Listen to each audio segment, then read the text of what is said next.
सगळ्यांना खरं तर नमस्कार. आजपासून आपलं CETचं जी फ्री फिजिक्सची क्रॅश कोर्स बॅच स्टार्ट होते त्याचं पहिलं लेक्चर मी अपलोड करतो आहे. आज पहिल्यांदा मी रोटेशनल डायनॅमिक्स हा जो चॅप्टर आहे ना तो कवर करणार आहे. आज त्याचे पूर्ण डिटेलमध्ये थिअरी कवर करणार आहे, म्हणजे सगळे फॉर्म्युलाज असतील, सगळ्या थिअरॉटिकल पार्ट्स आणि कन्सेप्ट आहेत ना ते या चॅप्टरमध्ये या व्हिडिओमध्ये मी कवर करणार आहे. आणि नेक्स्ट जो व्हिडिओ असणार आहे ते सगळे आपली MCQ प्रॅक्टिस असणार आहेत. फक्त काळजी काय आजचा जो पार्ट बघताय, व्हिडिओ बघताय, तो नीट काळजीपूर्वक बघा. मी टाइम स्टॅम्पसुद्धा ॲड केले आहेत, जेणेकरून कुठली कन्सेप्ट जर समजली नसेल तर परत तुम्ही तो व्हिडिओज किंवा परत ती मागे येऊन तुम्ही बघू शकाल. ठीक आहे. तर व्हिडिओ सुरू करण्याआधी 2-3 गोष्टी इम्पॉर्टंट आहेत. एक म्हणजे काय, तर व्हिडिओ काळजीपूर्वक बघा, कारण का या जर कन्सेप्ट समजल्या, हे जर फॉर्म्युलाज मी तुम्हाला दिलेली लिस्ट जर समजली तर न्यूमरिकल सॉल्विंगमध्ये तुम्हाला काही अडचण येणार नाही. ठीक आहे. दुसरी महत्त्वाची गोष्ट म्हणजे काय, तर डिस्क्रिप्शन बॉक्समध्ये मी ऑलरेडी आपला व्हॉट्सॲप ग्रुप आहे किंवा इन्स्टाचं पेज आहे, ॲपची लिंक आहे, या सगळ्या लिंक्स मी ऑलरेडी दिलेल्या आहेत, जेणेकरून तुम्ही कनेक्टेड राहा किंवा या लेक्चर्सची इथून पुढे जेवढं काही मटेरियल्स असेल, ज्या काही मला नोटिसेस पाठवायचे असेल, त्या सगळे अपडेट्स मी त्या ग्रुप्सवरती देत जाईल. त्यामुळे ते मेक शुअर की तुम्ही सगळ्या ग्रुप्सला इन्स्टा पेज वगैरे दिले त्यांना कनेक्टेड राहा. ठीक आहे. आणि काही डाऊट्स असले तर तुम्ही पर्सनली मेसेज करा. ठीक आहे. तुमचे सगळे डाऊट्स वगैरे क्लिअर करण्यात येतील. आणि तिसरी महत्त्वाची गोष्ट म्हणजे काय, ऑलरेडी आमचा एक पर्सनल मेंटरशिप प्रोग्राम आणि टेस्ट सिरीज जो कम्प्लिटली तुमच्या CETच्या दोन्ही अटेम्प्टपर्यंत चालू असणार आहे, तो सुद्धा स्टार्ट आहे. ज्या मुलांना एनरोल करायचं आहे ना त्यांनी डिस्क्रिप्शन बॉक्समध्ये मी ॲपची लिंक दिली आहे, त्यावरती जाऊन एनरोल करू शकता. त्यामध्ये तुम्हाला कम्प्लिटली तुमच्या मॉक टेस्ट सिरीज, सगळ्या हँड रिटन नोट्स, त्यानंतर फॉर्म्युला शीट्स आणि टोटल 35 फुल लेंथ टेस्ट आणि मेंटरशिप प्रोग्राम मिळते, ज्याच्यामध्ये मी पर्सनली तुम्हाला गाईड केलेलं आहे की कोणत्या चॅप्टर्सला कसा वेळ द्यायचा आहे, तुम्हाला कुठले डाऊट्स असतील, पूर्ण दोन्ही अटेम्प्टपर्यंत तुम्हाला मी मेंटर करणार आहे. त्याला जर तुम्हाला जॉईन करायचं असेल तर नक्की जॉईन करा. ठीक आहे. आय होप तुम्हाला या सगळ्या गोष्टी समजल्या असतील. तर सगळ्यांना पुन्हा एकदा नमस्कार. सुरुवात करूया आजच्या पहिला लेक्चर रोटेशनल डायनॅमिक्सला. खरं तर हा फिजिक्सचा पहिला चॅप्टर आहे आणि मी काय केलं आहे तर पार्ट्समध्ये याला डिवाईड केलं आहे. इतकं काही डिफिकल्ट नाही, मोजून फक्त 3 पार्ट्स आहेत. एकदा ते समजले ना तर चॅप्टर इतकं काही अवघड नाही. प्रत्येक शिफ्टला म्हणजे या चॅप्टरमधून तुम्हाला 3 क्वेश्चन्स CETमध्ये विचारले जातात. काही शिफ्टमध्ये 4 क्वेश्चन्स पण विचारलेत, मात्र मिनिमम 3 क्वेश्चन्स मात्र या चॅप्टरवरती तुम्हाला विचारले जातात. ठीक आहे. आणि चॅप्टर इतका काही मोठा नाही आहे, छोट्या छोट्या कन्सेप्ट आहेत, त्या जर समजल्या तर खूप इझी होईल तुम्हाला नेक्स्ट चॅप्टरसुद्धा समजणं. ठीक आहे. तर आता ओव्हरव्ह्यू बघा की एक तर पार्ट्समध्ये जर बघाल तर पहिल्यांदा आपला जो आहे तो आहे सर्क्युलर मोशन. सर्क्युलर मोशनमध्ये पण त्याच्यामध्ये पण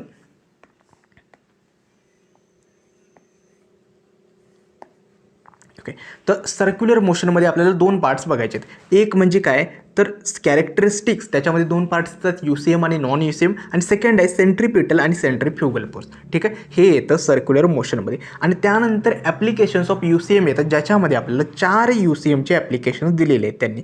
ठीक आहे. Vehicle along horizontal corridor, well of death, त्यानंतर बँकिंग ऑफ रोडचं आहे आणि कोनिकल पेंड्युलम आहे. आणखीन एक त्यांनी इम्पॉर्टंट कन्सेप्ट दिलेला आहे, व्हर्टिकल सर्क्युलर मोशन.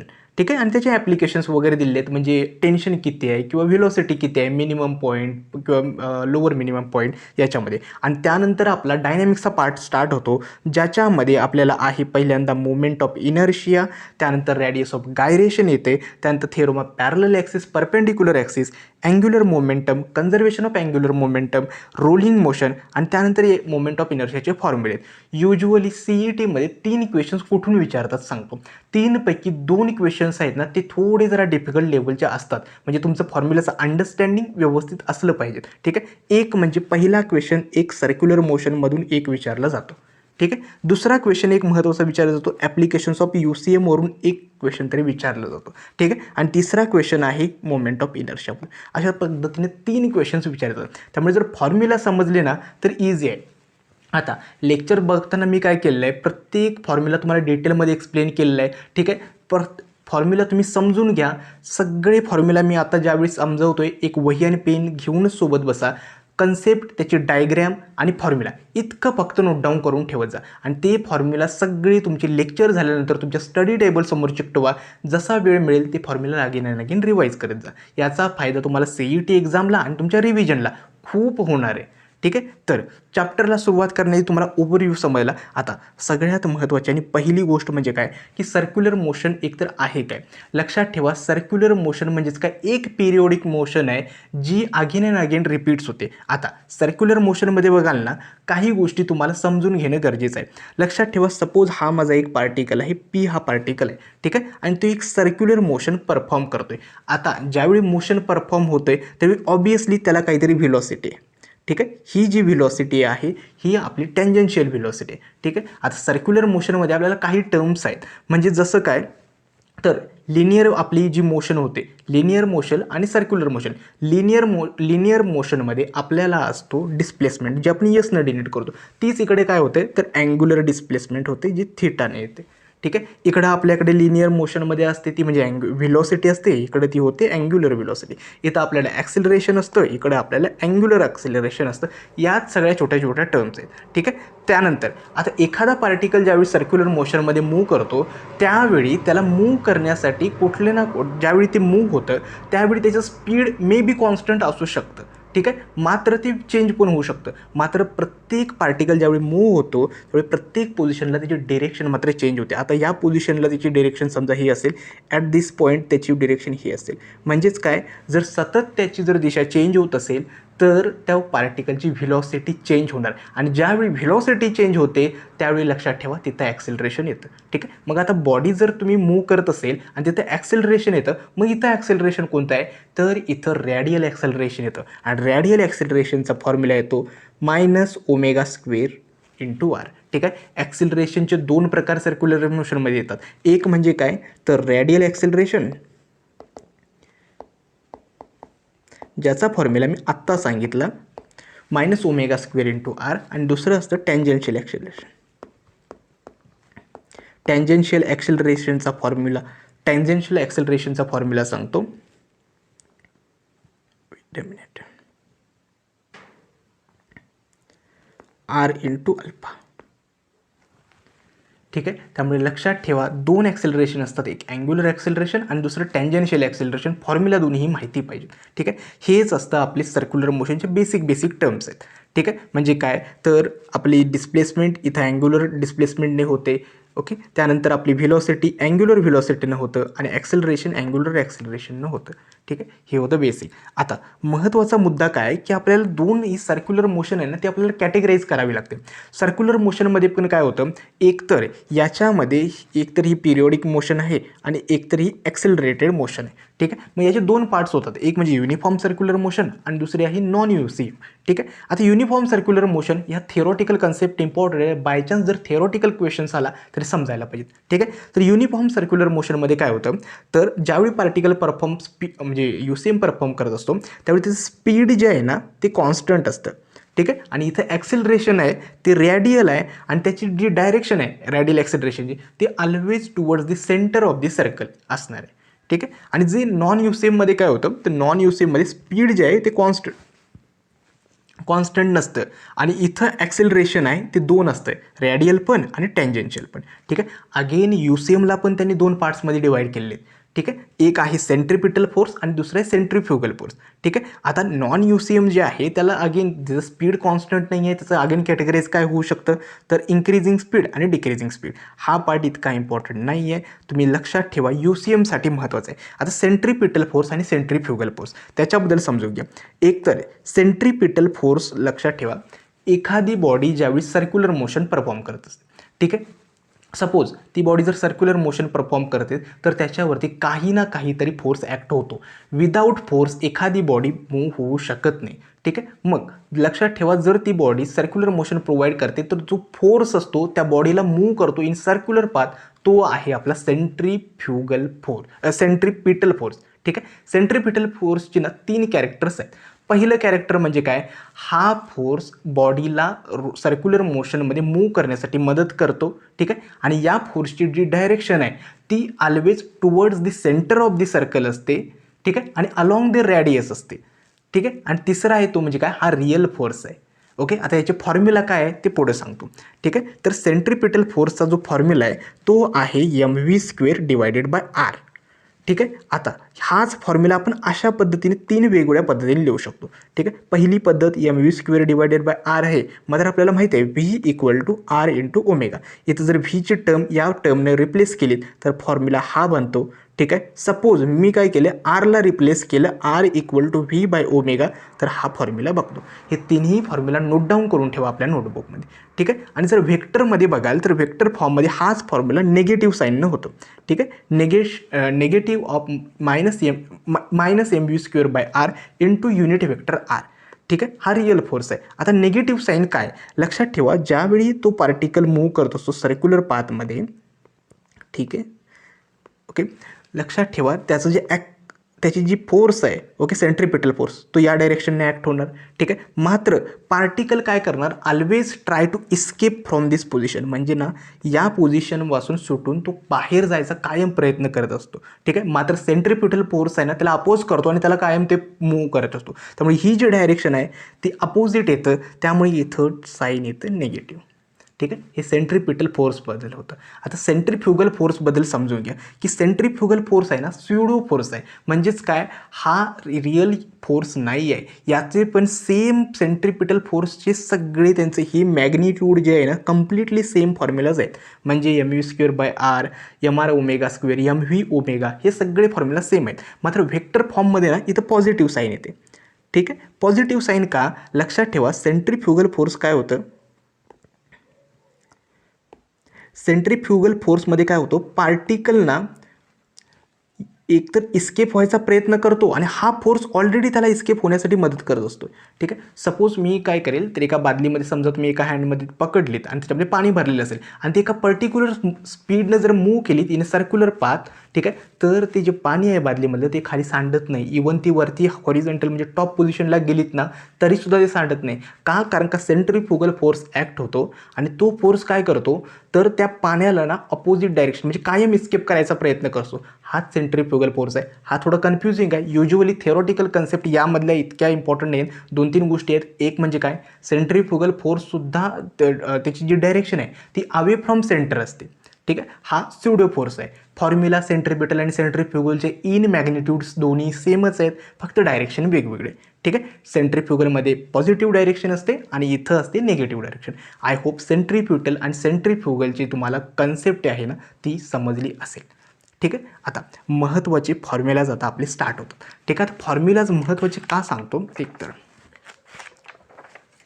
ठीक, तर फॉर्म्युला हे जे आत्तापासून सांगतो पुढच्या 2 स्लाईड्स येणार आहेत. ठीक आहे. दोन्ही फॉर्म्युला स्लाईडवरचे फॉर्म्युले आहेत, याच्यावरती हमखास एक तरी क्वेश्चन नक्की असणार आहेत. त्यामुळे जे स्क्रीनशॉट घ्या किंवा तुमच्या नोटबुकमध्ये ते सेव्ह करून ठेवा. ठीक आहे. तर तुम्हाला एक्सप्लेन करण्याआधी ना काही कन्सेप्ट सांगतो. एक म्हणजे काय, ओके,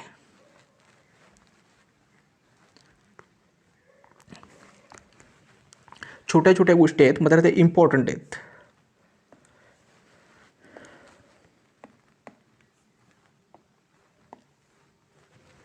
ठीक आहे. यस जी असते ती असते आपली डिस्प्लेसमेंट लिनियर मोशनमध्ये. ठीक आहे. तीच सर्क्युलर मोशनमध्ये काय होते, अँग्युलर डिस्प्लेसमेंट थिटा. ठीक आहे. लिनियर मोशनमध्ये आपल्याला असतो ती म्हणजे व्हेलॉसिटी, तीच इकडं होते अँग्युलर व्हेलॉसिटी. ठीक आहे. ही टर्म्स तुम्हाला समजून घ्या की ओमेगाला म्हणजे काय आहे, थिटा म्हणजे काय आहे, अल्फा काय आहे, या गोष्टी समजून घ्या. फॉर्म्युलाला इम्पॉर्टंट आहे. ठीक आहे. त्यानंतर नेक्स्ट असतं आपलं ॲक्सेलरेशन लिनियर मोशनमध्ये, ते इकडं रोटेशनलमध्ये काय होतं तर अँग्युलर ॲक्सेलरेशन होतं. ठीक आहे. अगेन आपल्याला सुरुवातीला इनिशियल व्हेलॉसिटी असते जी आपण यू अक्षराने डिनोट करतो, तीच इकडे होते इनिशियल अँग्युलर व्हेलॉसिटी. ठीक आहे. या छोट्या छोट्या टर्म्स आहेत. अजून कोणती टर्म राहिली, हां, ठीक आहे. सो आता फॉर्म्युले काय आहेत. पहिली गोष्ट म्हणजे काय, आपल्याला हे माहिती होतं की जी ॲव्हरेज व्हेलॉसिटी आहे, ॲव्हरेज व्हेलॉसिटी म्हणजे काय असतं तर initial velocity plus final velocity divided by 2. हे ट्रान्सलेशन मोशनमध्ये किंवा लिनियर मोशनमध्ये होतं. ठीक आहे. तेच जर आपण रोटेशनल मध्ये काय होतं, फक्त आपल्याला लक्षात ठेवा फॉर्म्युले पाठ करायची गरजच नाही आहे. फक्त आपल्याला बेसिक माहिती असली ना तर तुम्ही फॉर्म्युले स्वतः तयार करू शकता. कारण का आपल्याला माहिती आहे की V equal to U plus V divided by 2 हे ट्रान्सलेशनमध्ये. मग तेच जर मी आता याला टर्म्सला रिप्लेस केलं तर काय होईल, omega equal to omega plus omega naught by 2. ठीक आहे. हेच सगळीकडे ठेवायचे आहेत. आता जी न्यूटन्सची 3 इक्वेशन्स आहेत ना, V equal to U plus A T, S equal to U T plus half A T square, ठीक आहे, V square equal to U square plus 2as. फक्त याच्यामध्ये ह्या व्हॅल्यू चेंज करायच्या, बाकी काही नाही. लक्षात ठेवा, तर ही इक्वेशन्स तुम्हाला बेसिक्स माहिती पाहिजे. हे 9thला झाले किंवा 10thला झाले, ठीक आहे. हे जर माहिती असेल ना तर बाकीचे इझीच आहेत ना. आता व्हीच्या जागी काय करेल मी, omega equal to omega not plus alpha T ठेवेल, ठीक आहे, झालं. ठीक आहे. यस जे आहे ते theta equal to omega naught T plus half alpha T square, ठीक आहे. V square equal to omega square equal to omega naught square plus 2 alpha theta. आता हे जे फॉर्म्युला आहेत हमखास याच्यावरतून एक क्वेश्चन येण्याचे चान्सेस आहेत. मग हे पाठ करत बसायचे आहेत का, नाही. फक्त आपल्याला काय माहिती पाहिजे, रोटेशनल अँड ट्रान्सलेशन मोशनमध्ये मला काय रिप्लेस करायचं आहे, ठीक आहे. आणि ह्या बेसिक गोष्टी हे जर तुम्हाला समजलं तर हमखास हे फॉर्म्युला पाठ करायची काहीच गरज नाही आहे, ठीक आहे. ही जी स्लाईडमध्ये बघाल तर सेम तेच फॉर्म्युला आहेत, ठीक आहे, वेगळं काहीच नाही आहे. त्यांना फक्त मी इथं रिप्लेस केलं आहे, ठीक आहे. आता हे होतं ट्रान्सलेशन अँड रोटेशनल मोशनचे न्यूटन्सचे फॉर्म्युलाचे रिलेटेड, ठीक आहे. आता महत्त्वाचं आहे की रोटेशनल मोशन आणि ट्रान्सलेशन मोशन रिलेटेड कसं आहे, ही जी स्लाईडवरचे फॉर्म्युलाज हे एक महत्त्वाचे आहेत, ठीक आहे. तर लक्षात ठेवा की आपल्या ट्रान्सलेशन म्हणजे काय, लिनियर मोशन जे आपली व्हेकल्स होते, ठीक आहे. रोटेशनल म्हणजे काय, एका सर्क्युलर पाथने होते, ठीक आहे. आता ट्रान्सलेशन मोशनमध्ये आपली जी डिस्प्लेसमेंट आहे, ठीक आहे, ती आपण डिनोट करतो यस या लेटरनं, ठीक आहे. हिथंच काय होतं, अँग्युलर डिस्प्लेसमेंट होतं रोटेशनलमध्ये, जे आपण थीटाने डिस्प्लेट करू. दोघांचं रिलेशन काय आहे लक्षात ठेवा, हे सुद्धा इम्पॉर्टंट आहे, कारण का हे बेसिक फॉर्म्युले आहेत. हे बेसिक फॉर्म्युले जर माहिती असतील ना तर तुम्हाला जास्त पाठांतराची गरजच राहणार नाही, ठीक आहे. मग बेसिक फॉर्म्युले लक्षात ठेवा की S equal to theta cross R, ठीक आहे. म्हणजेच काय, तर displacement equal to angular displacement into radius, ठीक आहे. सेम इथं येतं व्हेलॉसिटी येते आपली change in displacement divided by time, ठीक आहे. V equal to D S by D T. इथं अँग्युलर व्हेलॉसिटी काय होणार आहे मग, D theta by T T, ठीक आहे. आणि दोघांचं रिलेशन काय, V equal to omega cross R.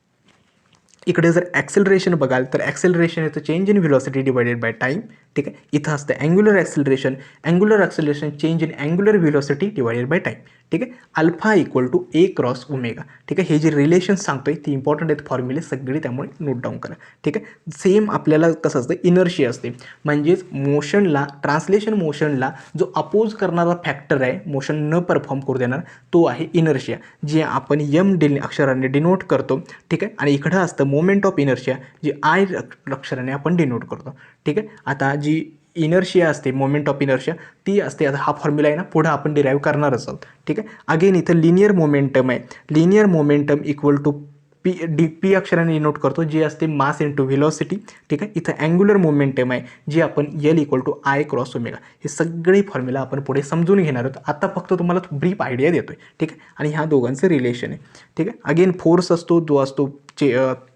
Momentum divided by time. इथं असतं टॉर्क असतं, जे असतं change in angular momentum divided by time. Torque equal to R cross force, ठीक आहे. वर्क असतं, जे असतं फोर्स इंटू डिस्प्लेसमेंट. इकडं पण सेम वर्क असतं, फक्त इथं फोर्सला डिस्प्लेस करतो टॉर्कनं आणि थीटा आपला सेम राहतो, ठीक आहे. अगेन इथं पॉवर आहे, पॉवरचा आहे work done divided by time. पॉवरचा इथं फॉर्म्युला आहे वर्क डन डिवायडेड. फक्त लक्षात ठेवा हा फॉर्म्युलामध्ये तुम्हाला टॉर्क इंटू वर्क डन हे येतं, ठीक आहे. आणि kinetic energy half M A square, इथं हाफ आय ओमेगा स्क्वेअर, ठीक आहे. या एक स्लाईडचा स्क्रीनशॉट मारून ठेवा, कारण काय ही एक इम्पॉर्टंट आहे, ठीक आहे. आता येऊया ॲप्लिकेशन्स ऑफ UCM. हा पहिला पार्ट आपला संपला, ज्याच्यामध्ये बेसिक्स आपले फॉर्म्युलाज सगळे समजले. फॉर्म्युलाज काय होते, सेंट्रीफ्युगल फोर्स काय होतं या रिलेटेड, ठीक आहे. आता ॲप्लिकेशन्स ऑफ UCM म्हणजेच काय, जे आपण UCM स्टडी केले त्याचे ॲप्लिकेशन्स काय, टोटल 4 ॲप्लिकेशन्स दिले आहेत. आणि याच्यामध्ये सुद्धा हमखास एक क्वेश्चन विचारला जातो, ठीक आहे. आणि या ॲप्लिकेशनमधून युजली ना बँकिंग ऑफ रोड वगैरे असेल ना, याच्यामधून क्वेश्चन्स विचारले जातात, ठीक आहे. मग आता पहिलं ॲप्लिकेशन जे आहे ते आहे आपलं vehicle moving on a unbanked horizontal circular track, ठीक आहे. याचा अर्थ काय की अनबँक्ड रोड आहे. बँक्ड रोड म्हणजे काय, त्याची आउटर एज थोडी स्लाइटली, सपोज हा रोड आहे, ठीक आहे. सपोज त्याची आउटर एज थोडी स्लाइटली जर मी वरती उचलली ना तर तो बँक्ड रोड झाला ॲट अ सर्टन अँगल, ठीक आहे. आणि तोच रोड जरा असा स्ट्रेट फॉरवर्ड असा असेल, ठीक आहे, हॉरिझॉन्टल लाईनना, तर ते असतं अनबँक्ड रोड, ठीक आहे. मग अशा रस्त्यावरती जर व्हेकल मूव्ह करत असेल तर त्याचं एकतर मॅक्सिमम किती स्पीड असलं पाहिजेत की इतक्या स्पीड नंतर मात्र ते व्हेकल जर पुढे गेलं तर ते घसरेल किंवा ते स्लिप होईल. ठीक आहे, हे आपल्याला फाइंड करायचं आहे. ठीक आहे, युजली काय होतं लक्षात ठेवा, हॉरिझॉन्टल कर्व्ड रोड आहे. ठीक आहे, कर्व्ड रोड आहे म्हणजे युजली तेच काय होणार आहे, एक त्याची रॅडियस पण असेल त्या कर्वची काही ना काहीतरी. ठीक आहे, दुसरं असतं ते म्हणजे काय, तर या रस्त्यावरून मिनिमम स्पीडनं गेलं तर काही हरकत नाही, ते व्हेकल आरामात क्रॉस होईल. मात्र जास्तच मॅक्सिमम स्पीडनं गेलं ठीक आहे तर स्किड होऊ शकतं. मग असं किती स्पीड ठेवायला पाहिजे ते आपल्याला कॅल्क्युलेट करायचं आहे. ठीक आहे, मग लक्षात ठेवा की vehicle moving on unbanked horizontal circular track हा त्याचा फॉर्म्युला आहे √μ/s/r/g. ठीक आहे, आता याचे टर्म्स सांगतो. ओके, सपोज हे व्हेकल आहे. ठीक आहे, आता व्हेकल आहे त्याचं वेट एक आहे mg. ठीक आहे, ऑब्वियसली ज्यावेळी वेट असतं तर त्याला असते नॉर्मल रिॲक्शन जी परपेंडिक्युलर असते सरफेसला. ठीक आहे, मग आता व्हेकल ज्यावेळी मूव्ह करत असतं त्यावेळी जे सेंट्रिपेटल फोर्स असतं ते कोण प्रोव्हाइड करतं, तर त्या टायरमधलं आणि रोडमधलं फ्रिक्शनल फोर्स. लक्षात ठेवा, फ्रिक्शनल फोर्समुळेच ते व्हेकल टर्न घेऊ शकते. अदरवाईज जर फ्रिक्शनल फोर्स नसेल ना तर ते कुठल्याही तो सर्क्युलर ट्रॅक सोडून बाहेर जाईल. ठीक आहे, त्यामुळे काय होतं, एकतर फ्रिक्शनल फोर्समुळे ते व्हेकल सेफली टर्न होतं, त्यामुळे सेंट्रिपिटल फोर्स जो आहे ना ते फ्रिक्शनल फोर्स प्रोव्हाइड करतं. ठीक आहे, मग सिम्पल आहे, एन आहे ती आपली नॉर्मल रिॲक्शन आहे, वेट आहे mg आहे, एस जे आहे ते फ्रिक्शनल फोर्स आहे. फ्रिक्शनल फोर्स युजली असतं μsn. ठीक आहे, ते लेस दॅन ऑर इक्वलिटीच असतं, परंतु ती S equal to μsn. Mu जो आहे तो असतो आपला coefficient of static friction.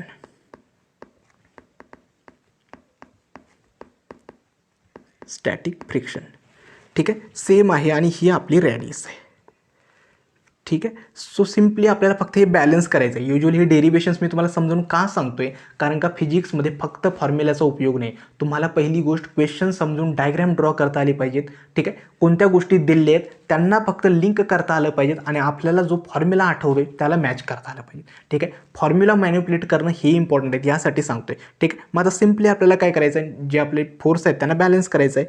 N equal to mg. ठीक आहे, आणि S equal to mv² divided by r. ठीक आहे, इतकंच आहे. मग आता एस काय असतं, ठीक आहे, एस असतं μsn equal to mv² divided by r. ठीक आहे, अगेन मी काय करतो तर एनला काय करतो mgने रिप्लेस करतो, μsmg equal to mv² divided by r. m gets cancel, v² equal to μsrg. ठीक आहे, मग v काय येतं इक्वल टू √μsrg. ठीक आहे, हेच आहे मॅक्सिमम स्पीड. लक्षात ठेवा, V max equal to √μsrg.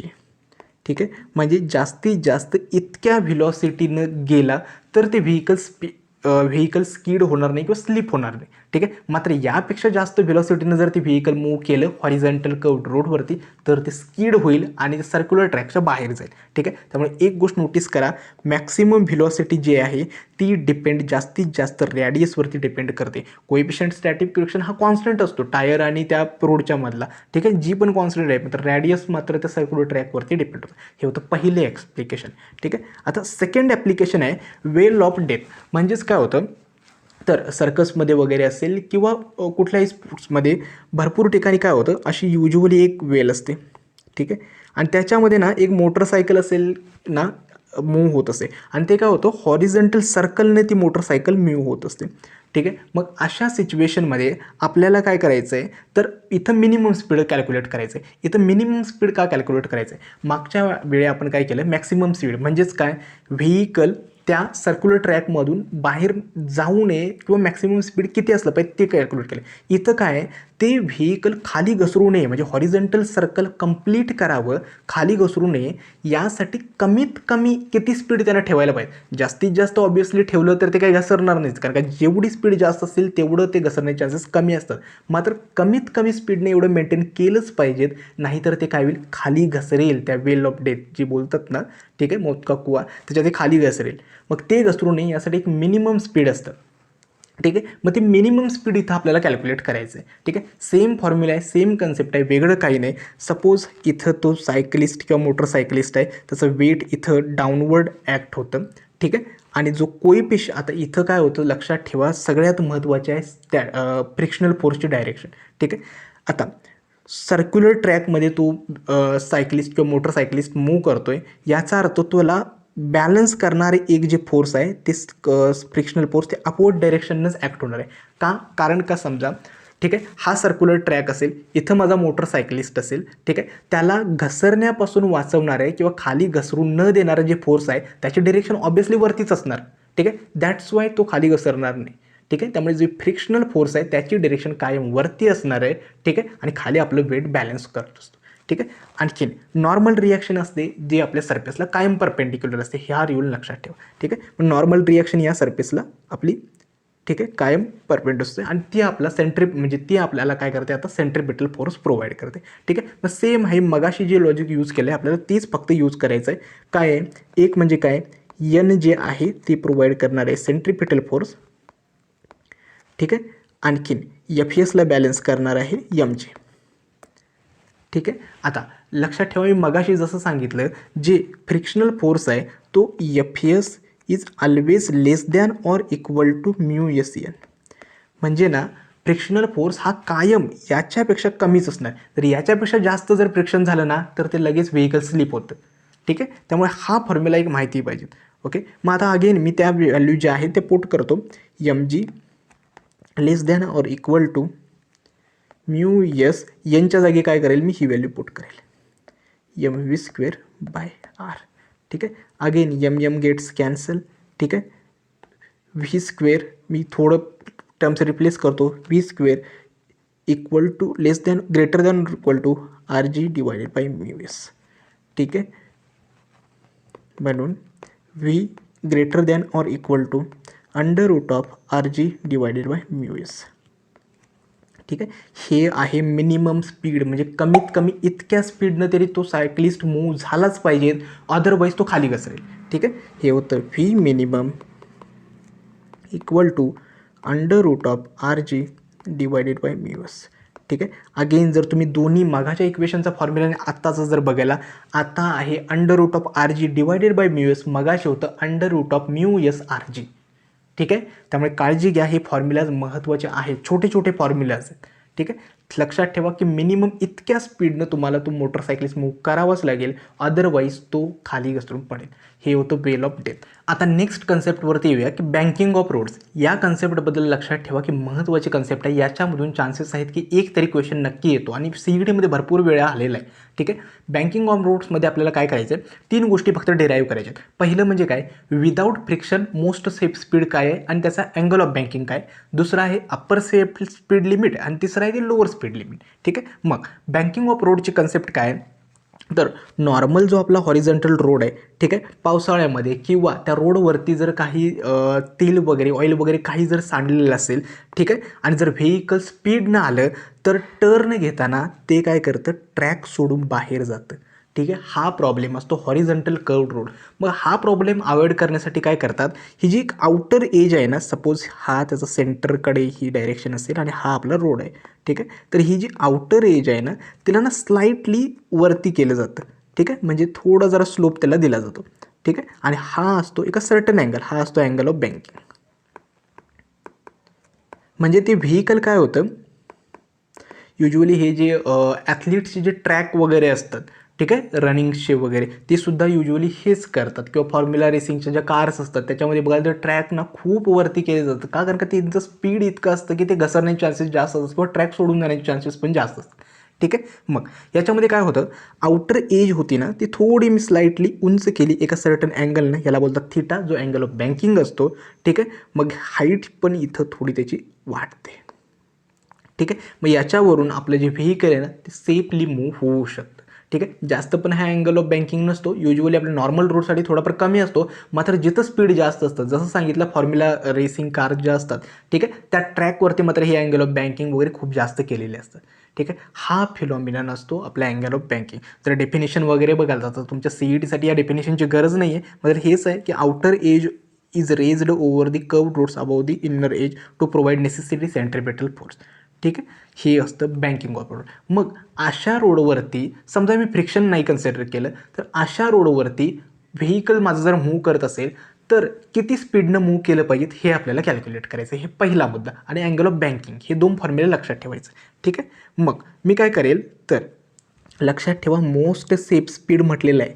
ठीक आहे. CET म्हणजे तुम्हाला जर कन्फ्यूज झाला असेल की most safe speed, lower speed limit आणि अप्पर स्पीड लिमिट याच्यात डिफरन्स काय. लोअर स्पीड लिमिट समजलं की मला कमीत कमी इतक्या स्पीडनं जावं लागेल. अप्पर स्पीड लिमिट समजलं की मला जास्तीत जास्त इतक्या स्पीड आहे. मोस्ट सेफ स्पीड म्हणजे काय, हे आयडियल स्पीड आहे. ठीक आहे. म्हणजे हे स्पीडचा फॉर्म्युला डिराईव्ह करताना मी फ्रिक्शनल कन्सिडर केलेलं नाही आहे. म्हणजे मी म्यूएसची व्हॅल्यू 0 ठेवलेली आहे. ठीक आहे. मग हे आयडियल स्पीड आहे. म्हणजे या स्पीडनं जर तुम्ही गेलात जिथं फ्रिक्शनल 0 आहे तर तुम्ही व्यवस्थित तो रोड क्रॉस करू शकाल विदाऊट स्किडिंग और स्लिपिंग. ठीक आहे. मग आता इथं जर बघाल तर मी काय केलं आहे, एक अँगल कन्सिडर केला आहे थिटा. हा आहे आपला अँगल ऑफ बँकिंग. ठीक आहे. व्हेकल माझं मूव्ह होतं आहे, ज्याचं वेट जे आहे ते mg डिरेक्टेड आहे. ठीक आहे. आता नॉर्मल रिॲक्शन आहे ना ती सरफेसला परपेंडिक्युलर असते, त्यामुळे ती नॉर्मल रिॲक्शन या डायरेक्शननं मला परपेंडिक्युलर आहे. ठीक आहे. आता नॉर्मल रिॲक्शनना परपेंडिक्युलर आहे सरफेसला, मात्र मला त्या 2 कंपोनेंट्समध्ये ती रिझॉल्व करावी लागते. का, कारण का मला फोर्सेसला बॅलन्स करायचं आहे. मग हा सपोज माझा अँगल थिटा असेल तर मी काय करेल, इकडे एक n cos थिटा घेईल, इकडे n sin थिटा. झालं. आता फक्त मला आपल्याला काय करायचं आहे, या फोर्सेसला बॅलन्स करायचं आहे बस. आता जर n sin थिटा बघाल याची direction towards the centre of this circular motion आहे. मग हा काय करेल तर माझं सेंट्रिपिटल फोर्स प्रोव्हाइड करेल. ठीक आहे. फक्त एवढंच आहे, वेगळं काही नसतं. लक्षात ठेवा फक्त 2च फोर्सेस ॲक्ट होतात या बॉडीवर. एक म्हणजे काय, वेट ॲक्टिंग डाऊनवर्ड्स आणि normal reaction acting upwards. Normal रिॲक्शनला मी काय करेल कंपोनेंट्समध्ये रिझॉल्व करेल. झालं. ठीक आहे. मग तर डायग्रॅममधून जर बघाल तर काय होतं, n cos theta equal to mg आणि n sin theta equal to mv² divided by r. हे आहे इक्वेशन नंबर 1. हे आहे इक्वेशन नंबर 2. काय करेल मी, डिवायडिंग इक्वेशन 2 बाय 1. ठीक आहे.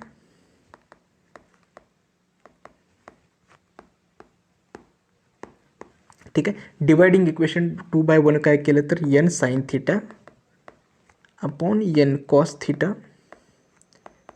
mv² by r upon mg. m get cancel, n gets cancel. sin theta cos theta equal to tan theta equal to v² by rg. v² equal to rg tan theta. v equal to √rg tan theta. ठीक आहे. हेच आहे आपलं most safe speed. म्हणजे without friction जर ते vehicle व्यवस्थित move करायचं असेल तर कमीत कमी इतक्या स्पीडनं किंवा एक आयडियल स्पीडनं ते मूव्ह झालं पाहिजे. ठीक आहे. हे होतं मोस्ट सेफ स्पीड. जर फॉर्म्युलामध्ये त्यांनी फ्रिक्शनल दिलेलं नसेल किंवा क्वेश्चनमध्ये फ्रिक्शनचा संबंध असेल तर हा फॉर्म्युला तुम्हाला यूज करावा लागेल. ठीक आहे. मग आता अँगल ऑफ बँकिंगबद्दल विचार करा की इथं मी जसं सांगितलं की tan theta equal to v² by rg. ठीक आहे. Tan theta equal to v² divided by rg. मग थिटा काय येणार, tan inverse of v² divided by rg. हे 2 फॉर्म्युले माहिती पाहिजे. ठीक आहे. Most speed safe speed √rg tan theta आणि अँगल ऑफ बँकिंग आहे tan inverse of v² by rg. ठीक आहे. हमखास याच्यावरती क्वेश्चन्स येऊ शकतो, त्यामुळे लक्षात ठेवा, हे नोट डाऊन करून ठेवा. ठीक आहे. आता पुढच्या कन्सेप्टवरती मूव्ह करूया की लोअर स्पीड लिमिट म्हणजेच काय. सपोज त्यावरती असं आयडियल कंडिशन तरी नसतेच की मग इथं फ्रिक्शन 0 आहे वगैरे वगैरे. ठीक आहे.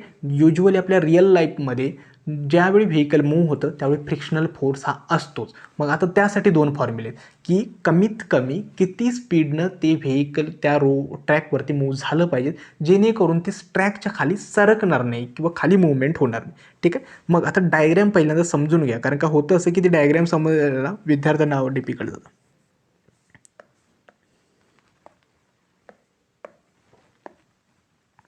ठीक आहे. डायग्रॅममध्ये जर बघाल, ठीक आहे, तर हा माझा सर्क्युलर ट्रॅक आहे जो अँगल ऑफ बँकिंग थिटानं रेज केलेला आहे. ऑब्वियसली वेट इकडे mg ॲक्ट झालेला आहे. नॉर्मल रिॲक्शन आहे. पुन्हा मी एक्सप्लेन करणार नाही नॉर्मल रिॲक्शन कशी रिझॉल्व होते काय होते. ठीक आहे. ती पहिल्यांदा परपेंडिक्युलर आहे आपल्या सरफेसला. n cos थिटा आणि n sin थिटामध्ये रिझॉल्व झालेला आहे. फक्त इथं काळजी घेण्यासारखी गोष्ट ही आहे की फ्रिक्शनल फोर्स माझा कुठे ॲक्ट होणार आहे. ठीक आहे. सपोज हा माझा सर्क्युलर ट्रॅक आहे. ठीक आहे. मग या सर्क्युलर ट्रॅकवरती जर ते व्हेइकल कमीत कमी स्पीडवरती म्हणतोय मी, ठीक आहे. आता कमीत कमी स्पीड जर असेल, ठीक आहे, तर व्हेइकल काय करेल, तर त्या ट्रॅकवरून खाली सरकायला बघेल, ठीक आहे. नॉट की बाहेर. स्पीड जर जास्त असेल तर ते ट्रॅकच्या बाहेर जायला बघणार, स्पीड जर कमी असेल तर ट्रॅकच्या आत यायला बघणार.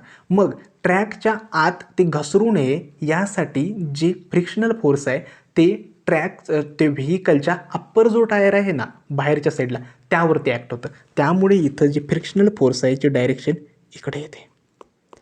आय होप तुम्हाला समजलं असेल की फ्रिक्शनल फोर्स इकडं का ॲक्ट होतं, ठीक आहे. तर ट्रॅकच्या खाली आता मी कमीत कमी स्पीड फाइंड करतो आहे. कमीत कमी स्पीड काय होतं, तर ते व्हेइकल खाली घसरायचा प्रयत्न करतं. ते जर होऊ नसेल तर जो आउटर टायर असेल त्याला तिथं फ्रिक्शनल फोर्स ॲक्ट करावं लागतं. मग त्याची डायरेक्शन इकडे असते, ठीक आहे. अगेन मी हा थिटा अँगल कन्सिडर केला, F S cos theta, F S sine theta. फक्त आता मला या सगळ्याला बॅलन्स करायचं आहे, ठीक आहे. त्यामुळे जर फिगरवरून बघाल तर सेंट्रिपिटल फोर्स जो आहे तो आपला याने साईन थिटानं प्रोव्हाइड होतो, ठीक आहे. फक्त मला बॅलन्स करायचं आहे. मग काय करेल मी, एन कॉस थिटा प्लस हा N cos theta plus F S sine theta equal to M G, हे यानं बॅलन्स झालं. हे होतं पहिलं इक्वेशन, ठीक आहे. दुसरं इक्वेशन काय आहे आपलं, एन साईन थिटा मायनस, आता याची डिरेक्शन वेगळी, ह्याची डिरेक्शन इकडं आहे आणि याची डिरेक्शन इकडं आहे, minus F S cos theta equal to, हे काय प्रोव्हाइड करणार आहेत आपलं centripetal force M V square divided by R. ही होती इक्वेशन नंबर 2. आता हे आपल्याला माहिती आहे की F S equal to mu S N, ठीक आहे. मग आता ही तिन्ही जर इक्वेशन सॉल्व केलीत, म्हणजे पहिलं आणि दुसरं इक्वेशन आणि F S equal to mu S N put केलीत व्हॅल्यू, तर आपल्याला मिनिमम स्पीडचा फॉर्म्युला मिळतो, V minimum equal to under root of R G tan theta minus mu S upon 1 plus mu S tan theta, ठीक आहे. हे होतं minimum स्पीडचा फॉर्म्युला. आता जर तुम्ही बघाल ना, इथं म्यू एसची जर व्हॅल्यू मी 0 पुट केलं, म्हणजे फ्रिक्शन जे 0 पुट केलं, तर सेम आपला जो फॉर्म्युला होता ना V equal to under root of R G tan theta, तेच फॉर्म्युला तुम्हाला मिळणार आहे जो आपल्याला सुरुवातीला मोस्ट सेफ स्पीडला मिळाला, ठीक आहे. तर हा एक फॉर्म्युला होता की कमीत कमी इतक्या स्पीडनं ते व्हेइकल मूव्ह झालंच पाहिजेत, ठीक आहे, जेणेकरून ते सर्क्युलर ट्रॅकला क्रॉस करेल, ठीक आहे. हे होतं लोअर स्पीड लिमिट. आता अप्पर स्पीड लिमिट आपल्याला कॅल्क्युलेट करायचं आहे, ठीक आहे. आता अप्पर स्पीड लिमिटचा ना फॉर्म्युला पण सेम आहे, फक्त सायन्स जे आहेत ना ते रिव्हर्स करायचे. म्हणजेच काय, इथं जर बघाल तर इथं मायनस आहे, याला प्लस करावं लागतं, आणि इथं प्लस आहे त्याला मायनस करावं लागतं, ठीक आहे. अप्पर स्पीड लिमिटला काय होतं लक्षात ठेवा. सपोज अगेन तीच कंडिशन, हा माझा एक हॉरिझॉन्टल सर्क्युलर बँकड रोड आहे, ठीक आहे. मग अप्पर स्पीडला काय करतं, ज्यावेळी ते व्हेइकल मूव्ह करत असतं ना त्यावेळी तेच व्हेइकल, ठीक आहे. अप्पर स्पीड म्हणजे काय, जास्तीत जास्त किती स्पीडनं ते व्हेइकल मूव्ह झालं पाहिजेत, ठीक आहे, जेणेकरून ते सर्क्युलर ट्रॅकच्या बाहेर जाणार नाही, हे असतं अप्पर स्पीड लिमिट, ठीक आहे. मग ज्यावेळी ते व्हेइकल मूव्ह होत असतं त्यावेळी काय होतं, एकतर ते जर सर्क्युलर ट्रॅकच्या बाहेर जाऊ द्यायचं नसेल तर त्याचा जो लोअर टायर असते ना तो तिथं फ्रिक्शनल फोर्स ॲक्ट होतो. त्यामुळे फ्रिक्शनल फोर्स जर बघाल तर आपला जो लोअर टायर आहे याच्या इकडे ॲक्ट होतो, एफ एस, ठीक आहे. आणि हा आपला थिटा अँगल आहे. अगेन त्याला थिटामध्ये आपल्याला 2 कंपोनंट्समध्ये डिवाइड करायचं आहे, F S sine theta, F S cos theta, ठीक आहे. पुन्हा एकदा सांगतोय, अप्पर स्पीड लिमिटमध्ये व्हेइकल बाहेर जायचा प्रयत्न करतं, त्याला थांबवण्यासाठी जो लोअर टायर आहे त्याच्यामध्ये फ्रिक्शनल फोर्स आपल्याला द्यावं लागतं, ठीक आहे. आणि ते ऑटोमॅटिकली प्रोसेस होतं, ते काय आपण काही एक्सटर्नली काही करत नाही, ठीक आहे. मग ते लोअर स्पीड इथं कॅल्क्युलेट होतं. अगेन इकडे एम जी आहे, इथं एन ए कॉस थिटा आहे, इथं एन साईन थिटा आहे, इथं एन आहे. अगेन मला त्यांनाच फक्त बॅलन्स करायचं आहे, दॅट्स इट, ठीक आहे. त्यामुळे काय होतं, from figure N cos theta minus F S sine theta equal to M G, हे पहिलं इक्वेशन. आणि दुसरं इक्वेशन आहे N sine theta plus F S cos theta equal to M V square divided by R, हे होतं पहिलं. Again पहिल्या आणि दुसऱ्या इक्वेशनला सॉल्व केलं, F S equal to mu S एनची व्हॅल्यू पुट केलीत तर आपल्याला मिळतं maximum speed equal to under root of R G tan theta plus mu S, ठीक आहे, 1 minus mu S tan theta, ठीक आहे. त्यामुळे लक्षात ठेवा ही जे मॅक्सिमम स्पीड, मिनिमम स्पीड हे जे सगळं डिपेंड करतं ना रेडियसवरती आणि आपल्या अँगल ऑफ बँकिंग किती आहे, कारण का टॅन थिटा फॉर्म्युलामध्ये येतो. ठीक आहे. हे 3 फॉर्म्युले तुम्ही लक्षात ठेवा. √RG टॅन थिटा, ठीक आहे. Tan theta = V²/RG, V minimum V maximum, हे 2 फॉर्म्युले. ठीक आहे. हे होतं आपलं अँगल ऑफ बँकिंग जे. ठीक आहे. आय होप तुम्हाला ॲप्लिकेशन समजले असेल. आता नेक्स्ट ॲप्लिकेशन येतं ते म्हणजे कोनिकल पेंड्युलम. सिम्पल पेंड्युलम म्हणजे आणि कोनिकल पेंड्युलममध्ये फरक काय. तर सिम्पल पेंड्युलम आपला काय होतो, युजली ह्या मूवमेंट जे आपल्याला ऑसिलेशन्समध्ये किंवा सिम्पल हार्मोनिक मोशनमध्ये स्टडी करायचं आहे की ह्याचे पेंड्युलमची मोशन्स कसे आहे वगैरे वगैरे, ते नेक्स्ट चॅप्टरमध्ये येतात. ठीक आहे. सिम्पल पेंड्युलममध्ये हा path again and again track केला जातो. ठीक आहे. आता कोनिकल पेंड्युलममध्ये काय होतं, हा सुद्धा पेंड्युलम काय होतो, एक हॉरिझॉन्टल सर्कलमध्ये मूव्ह होतो. ठीक आहे. जर बघाल तर हा हॉरिझॉन्टल सर्कलने मूव्ह होतो. ओके. मग या कोनिकल पेंड्युलमचा पिरियड काय आहे, का, कारण का इथं सर्क्युलर मोशन प्रोव्हाइड होते, त्यामुळे टाईम पिरियड काय आहे कोनिकल पेंड्युलमचं ते आपल्याला फाइंड करायचं आहे. आणि त्याचा जो फॉर्म्युला आहे T = 2π√L cos θ / G. लक्षात ठेवा, फॉर्म्युला इम्पॉर्टंट आहे, महत्त्वाचं आहे. ठीक आहे. आता T दिलेला आहे. ठीक आहे. T दिलेला आहे तुम्हाला. ठीक आहे. हा फॉर्म्युलानं जर तुम्हाला विचारलं फ्रिक्वेन्सी n डिलीट करतात जे असते 1/T, फक्त याच्यामध्ये हा फॉर्म्युला रिव्हर्स करायचा आणि ठेवायचा. आय होप तुम्हाला ह्या गोष्टी बेसिक तरी माहिती असेल. Frequency = 1/T. ठीक आहे. मग कोनिकल पेंड्युलम ज्यावेळी हॉरिझॉन्टल सर्कल परफॉर्म करतो त्यावेळी त्याचा जो पिरियड आहे T = 2π√L cos θ / G. Usually काय होतं सांगतो. ठीक आहे. फॉर्म्युला तुम्हाला माहिती आहे, परंतु तो मॅन्युप्युलेट कसा करायचा हे तुम्हाला माहिती नाही. सगळ्यात महत्त्वाची न्यूमरिकलसाठी ट्रिक काय, तर तुम्हाला प्रोपोर्शनॅलिटी लावता आली पाहिजे. ठीक आहे. T is directly proportional to √L. T is inversely proportional to √G. ठीक आहे. ह्या जर गोष्टी माहिती असतील तर तुम्हाला खूप त्याचा फायदा तुमच्या न्यूमरिकल्समध्ये होतो. युजली मोठमोठे फॉर्म्युलेज पाठ केले म्हणजे सगळं माहिती नाही आहे. बेसिक जर माहिती असेल आणि फॉर्म्युला मॅन्युप्युलेट करायचं माहिती असेल ते इम्पॉर्टंट आहे. ठीक आहे. मग आता हा फॉर्म्युलाचं जे एक्सप्रेशन आहे, आता मी प्रत्येक एक्सप्रेशन काही डिराव करत बसणार नाही, कारण का हे काय आपलं जे CETची प्रिपरेशन आहे, नॉट की बोर्डसाठी. ठीक आहे. मात्र तुम्हाला समजावून सांगणार आहे की कसं होणार. ठीक आहे. अगेन हा रिजिड सपोर्ट आहे. ठीक आहे. आणि हा एका स्ट्रिंगनं टाईड एक इथं बॉब आहे. ठीक आहे. जो बी लेटर आहे, ऑब्वियसली बॉब आहे त्यामुळे त्याला काय होतं, वेट आहे. ठीक आहे. तर टेन्शन असतं स्ट्रिंगमध्ये, त्यामुळे त्या काय होतं तर बॉब सर्क्युलर मोशन प्रोव्हाइड करतो. ठीक आहे. जे मी T0 लेटरने डिलीट केलं आहे. ऑलरेडी याचं जर थिटा अँगल बनवत असेल तर T0 cos θ, T0 sin θ हे 2 कंपोनेंट्समध्ये रिझॉल्व करावे लागेल, का, कारण का फोर्सेस मला बॅलन्स करायचे आहेत. ठीक आहे. सपोज त्याची जी लेंथ आहे ती आहे L आहे. ठीक आहे. हा अँगल थीटा आहे, मग हे काय होईल L cos θ, ही इतके आहे रेडियस. ठीक आहे. सगळं मी दिलेलं आहे. आता इथं जर बघाल तर T cos θला बॅलन्स कोणी केलं, mgनं. हे होतं पहिलं इक्वेशन. T sin θ काय करतोय तर सेंट्रिपिटल फोर्स प्रोव्हाइड करतोय. आता इथं mv²/r मी घेत नाही आहे, mr⍵² घेतोय. ओमेगा का घेतोय, कारण का मला पिरियड फाइंड करायचं आहे आणि ओमेगा आपल्याला माहिती आहे की ओमेगा =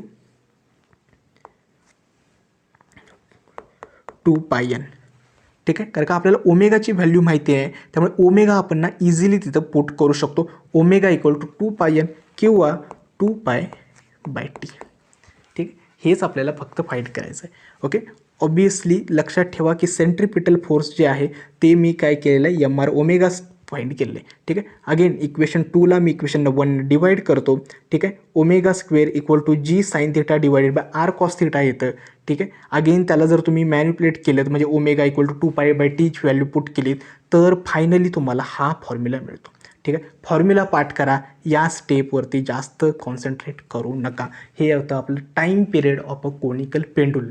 ठीक आहे. आता हे स्टेप्स वगैरे आहेत ना, हे आपल्या CETसाठी इम्पॉर्टंट नाही आहेत जास्त, तर समजून घ्या की कसं केलेलं आहे. युजली फक्त ते इक्वेशन 1 आणि 2 फाइंड केले आहेत आणि त्याच्यामध्ये फक्त मॅनिप्युलेशन्स करत गेलो आहे. ठीक आहे. मात्र sin θ cos θ तर टॅन θ मी पुट केलेलं नाही आहे, लक्षात ठेवा. ओके. कारण का मी काय करतो, परत जाऊन आपल्याला रिप्लेस करावं लागतं. आणखीन एक इथं महत्त्वाची गोष्ट आहे काय, तर इथं जी लेंथ आहे L, ठीक आहे, साइन थिटा जर अप्लाय केला तर R/L हे फॉर्म्युलासुद्धा माहिती पाहिजे, हे डायग्रामवरून समजतं.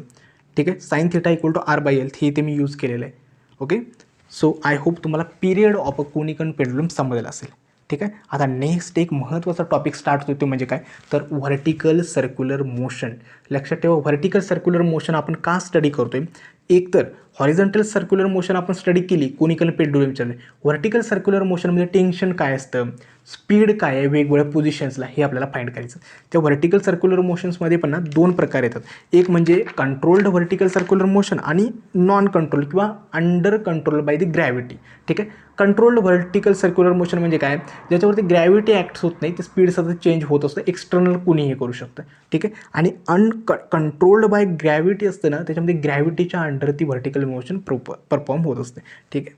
तर आता मी काय केलं आहे, डायरेक्टली तुम्हाला फॉर्म्युले जे इम्पॉर्टंट आहेत CETसाठी, ठीक आहे, ते स्लाईडवरती दिलेले आहे, त्याची व्यवस्थित तुम्ही स्क्रीनशॉट काढून घ्या. ठीक आहे. आता या जर बघाल डायग्राममध्ये थोडं समजणं अवघड आहे, परंतु सांगतो. हा पॉईंट ए आहे माझा.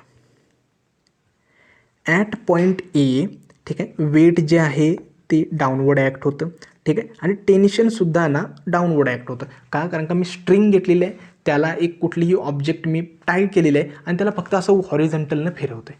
ठीक आहे. मग वरच्या पोझिशनला माझं जे वेट आहे ते डाऊनवर्ड ॲक्ट होतं, टेन्शन पण ॲक्ट होतं. मग ॲट पोझिशन ए, ज्याला हायेस्ट पोझिशन म्हणतात, स्पीड किती असणार आहे आणि टेन्शन किती असणार आहे ते आपल्याला फाइंड करायचं आहे. ठीक आहे. मग फॉर्म्युला लक्षात ठेवा, टेन्शन 0 असतं आणि व्हेलॉसिटी असते ना ती मिनिमम स्पीड असते, ती असते √r/ची. ठीक आहे. आता ऑब्वियसली सांगतो, ज्यावेळी एखादी ती बॉडी वरच्या पोझिशनला हायेस्ट पोझिशनला ए पोझिशनला येते, ऑब्वियसली ते टेन्शन 0 असावंच लागणार आहे. जर टेन्शन 0 नसेल तर ती पुढे येणारच नाही, ती परत मागे जाईल. ठीक आहे. त्यामुळे लक्षात ठेवा, ॲट पोझिशन हायेस्ट पोझिशनला टेन्शन जे असतं ना ते 0 असावंच लागतं. ठीक आहे. आणि व्हेलॉसिटी लक्षात ठेवा, ती खालून बॉडी परफॉर्म करत असते आणि ॲटमोस्ट पोझिशनला असते, त्यामुळे व्हेलॉसिटी इथं मिनिमम असते, ती असते √r/ची. ठीक आहे. आता मिडल पॉईंट जे आहेत ॲट पॉईंट C आणि D. ठीक आहे. ऑब्वियसली मिडल पॉईंटला जर आली, ठीक आहे, तर मिडल पॉईंटला जे टेन्शन आहे ते असतं 3mg आणि व्हेलॉसिटी असते √3rg. ठीक आहे. हे कसं डिराईव्ह होणार आहे ते मी पुढे सांगतो. ठीक आहे. आणि लोवेस्ट पोझिशन आहे ॲट पोझिशन B. ठीक आहे. याच्यामध्ये मात्र टेन्शन जे असणार ते सगळ्यात जास्त असणार आहे. का, कारण का ग्रॅव्हिटी ऑलरेडी जी आहे ती लोअर पोझिशनला आहे. ठीक आहे. आणि एकतर इथं टेन्शन पण जास्त असणार आहे. का, कारण का टेन्शनमध्ये वेट त्याचं अपोजिटला आहे आणि टेन्शन अपोजिटला आहे. ठीक आहे. त्यामुळे ऑब्वियसली टेन्शन तिथं जास्त असणार आहे. जे टेन्शन असणार आहे 6mg आणि इथं व्हेलॉसिटीसुद्धा मॅक्सिमम होणार आहे. का, कारण का ती हायेस्ट पोझिशनपासून लोवेस्ट पोझिशनला आले, त्यामुळे इथे ॲक्सेलरेशन वाढत जाणार आहे. त्यामुळे व्हेलॉसिटी असणार आहे √5rg. ठीक आहे. हा सगळ्यात महत्त्वाचा इम्पॉर्टंट आहे. युजली CET एक्झाममध्ये काय विचारतात की हायेस्ट पॉईंट आणि लोवेस्ट पॉईंटमध्ये टेन्शनमध्ये किती डिफरन्स आहे, कितीचा डिफरन्स असेल 6mg - 0 = 6mg. ठीक आहे. किंवा लोवेस्ट पॉईंट आणि मिडल पॉईंटमध्ये कितीचा डिफरन्स आहे 6mg - 3mg. त्यामुळे याचा स्क्रीनशॉट काढून ठेवा आणि महत्त्वाचं आहे.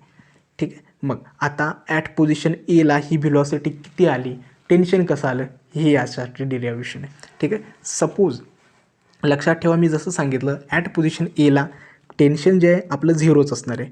ठीक आहे. आणि टेन्शन आणि mg ॲट सेम डायरेक्शनला आहे, म्हणजेच काय, ते आपल्याला सेंट्रिपिटल फोर्स प्रोव्हाइड करतं. ओके. मग हेच असणार आहे mv²/r = TA + mg. का, कारण का एकाच डायरेक्शनला आहे. ओके. टेन्शन ॲट ए 0 आहे. ठीक आहे. mg कॅन्सल केलं, v = √rg मिळतं, हे हायेस्ट पोझिशनला आहे.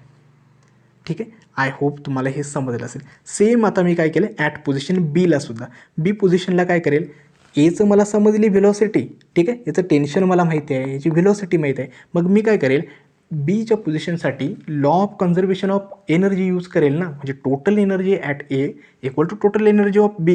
मग अगेन याच्यामध्ये टोटल एनर्जीला मी डिवाइड करेल, kinetic energy, potential energy, kinetic energy, potential AB. ठीक आहे. फॉर्म्युला पुट करेल ½ ठीक आहे. त्यानंतर mgh पोटेन्शियल एनर्जीचा फॉर्म्युला, सेम इथं ½ mgh. मात्र इथं काळजी काय घ्यायची, ॲट पोझिशन बीला बघाल हाईट जी आहे ती 0 आहे. का, कारण का ही माझी सपोज रॅडियस आहे. ठीक आहे.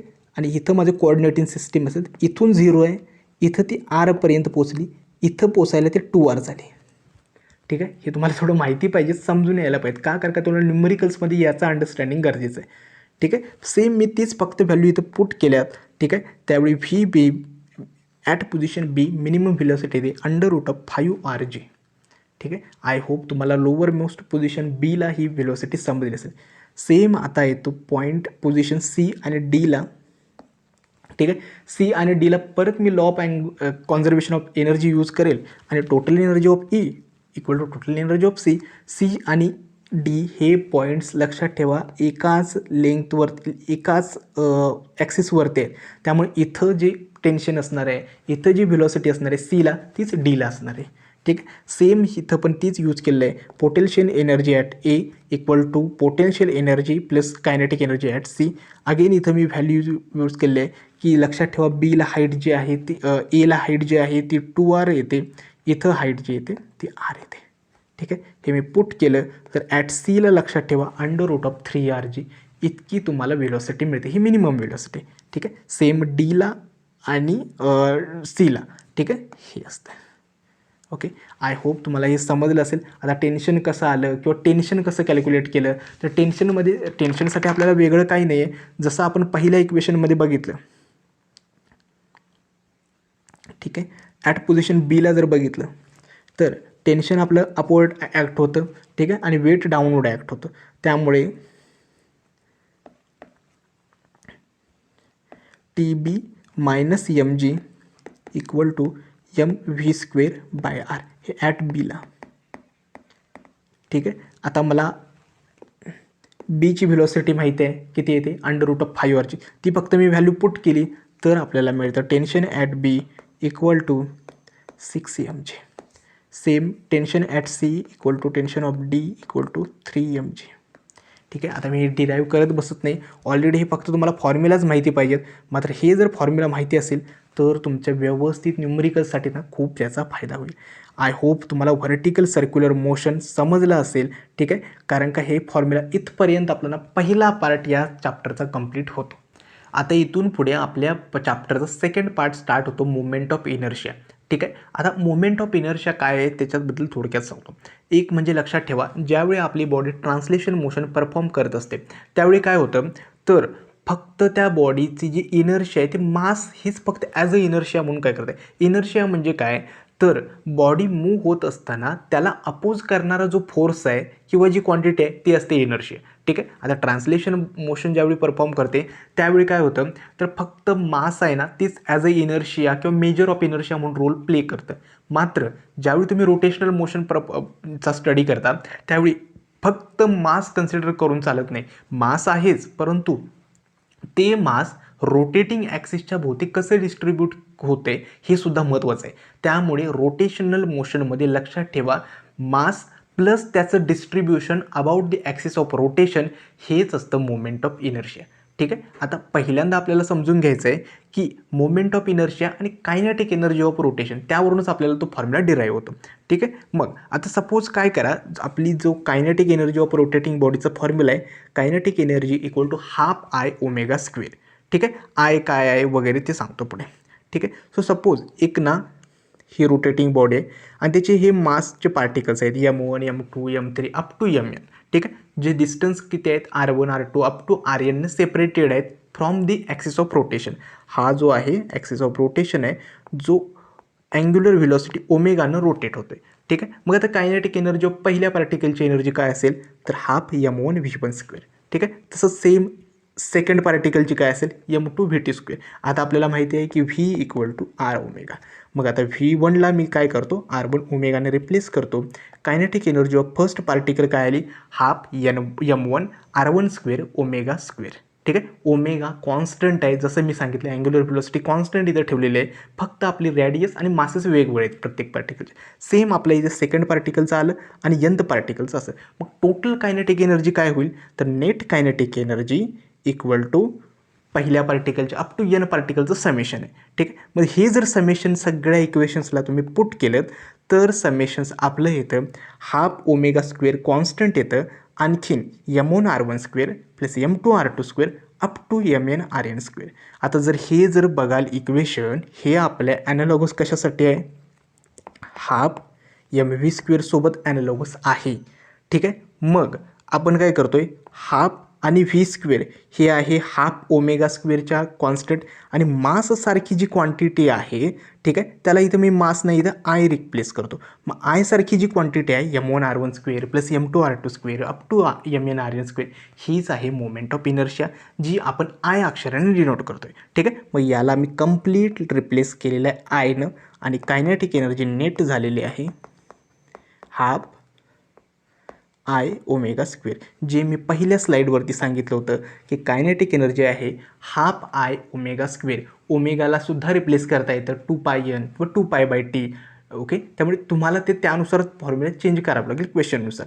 ठीक आहे, आता मी जसं सांगितलं की मी आयला कशाने रिप्लेस केलं आहे M1R1 square plus M2R2 square up to MnRn square. ही आहे मोमेंट ऑफ इनर्शिया. हेच आपलं आहे summation I equal to summation of MI RIचा square. I goes from 1 to n. ठीक आहे, ही आहे मोमेंट ऑफ इनर्शिया आणि तेच आपण इंटिग्रेशनमध्ये डिपेंड करतो. I equal to integration of R square into DM. R आहे तुमची distance from the axis of rotation आणि DM आहे mass of that small unit particle. ठीक आहे, हे होतं मोमेंट ऑफ इनर्शिया. दोन फॉर्म्युले लक्षात ठेवायचे आहेत. एक म्हणजे आयचा formula integration of R square DM. ठीक आहे, आणि दुसरा आहे kinetic energy of rotating body half I omega square. Important आहेत. ठीक आहे, नेक्स्ट जो आपला टर्म येतो तो आहे रॅडियस ऑफ गायरेशन. ठीक आहे, आता रॅडियस ऑफ गायरेशनवरती ना युजुअली एक तरी क्वेश्चन्स विचारला जातो का, कारण का इम्पॉर्टंट क्वेश्चन आहे. आता रॅडियस ऑफ गायरेशन काय आहे, कसं आहे, किंवा त्याचं सिम्पल एक कन्सेप्ट सांगतो. सपोज माझ्याकडे एक रोटेटिंग बॉडी आहे. ठीक आहे, ती एका ॲक्सिस भोवती फिरते. ठीक आहे, आणि त्याची काहीतरी मोमेंट ऑफ इनर्शिया आहे, त्याचं काहीतरी मास आहे. मग मी काय केलं, ठीक आहे, ते कंप्लीट मास त्या ॲक्सिसपासून एका स्पेसिफिक डिस्टन्सवरती असं पुट केलं, त्यावेळी काय होईल, आपली मोमेंट ऑफ इनर्शिया सेमच राहिली. म्हणजेच काय, पुन्हा एकदा सांगतो, माझ्याकडे एक बॉडी आहे, ती रोटेट होते. ठीक आहे, त्याचं काहीतरी मास आहे, त्याचं काहीतरी मोमेंट ऑफ इनर्शिया आहे. ठीक आहे, मग मी काय करेल, त्या बॉडीचं कंप्लीट मास मी एका पार्टिकलमध्ये कॉन्सन्ट्रेट केलं, म्हणजे सगळं मास एका पार्टिकलमध्ये भरलं. ठीक आहे, आणि तो पार्टिकल अशा डिस्टन्सवरती ठेवला की पहिली जी मोमेंट ऑफ इनर्शिया आहे तीच दुसऱ्यासुद्धा मोमेंट ऑफ इनर्शिया आहे. मग ते जे डिस्टन्स आहे ना, जे मी मासला कॉन्सन्ट्रेट, सगळ्या मासला कॉन्सन्ट्रेट करून एका ठिकाणी ठेवलं आहे, ते डिस्टन्स असतं रॅडियस ऑफ गायरेशन.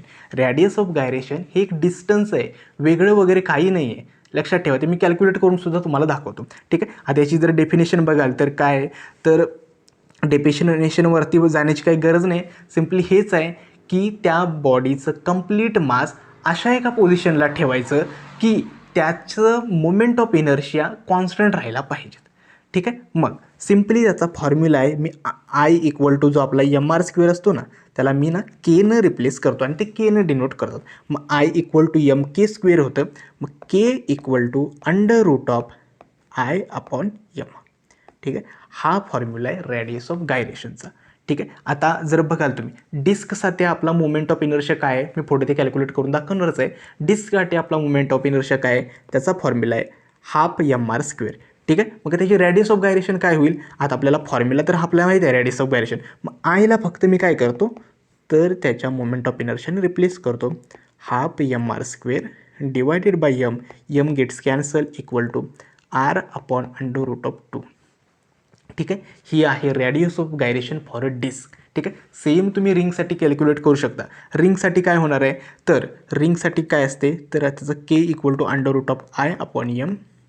परंतु रिंगसाठी आय काय असतं, MR square divided by M gets cancel R.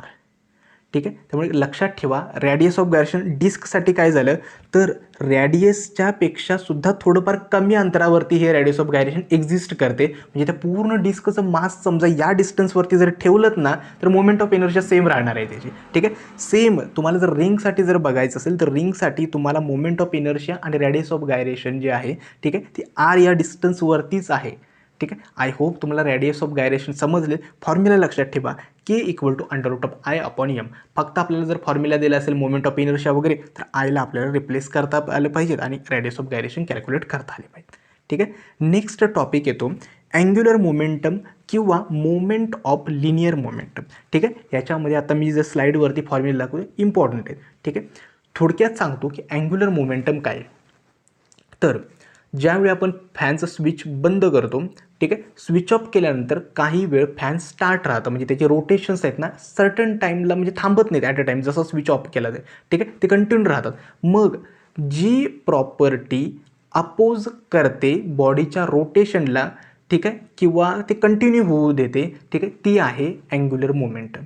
ठीक आहे. आता अँग्युलर मोमेंटमसाठी आपल्याला मोमेंटम माहिती आहे. मोमेंटम आपण काय करत असतो, तर मास इंटू व्हिलॉसिटी, हा आपला 10वीमध्ये किंवा 10th किंवा 9thमध्ये स्टडी केलेला फॉर्म्युला आहे. ठीक आहे. मग आपण पीला या ठिकाणी रिप्लेस करतो एलनं, जे आहे अँग्युलर मोमेंटम. ठीक आहे. ॲज युज्युअल आपल्याला हे जे रिलेशन आहे L equal to R cross P.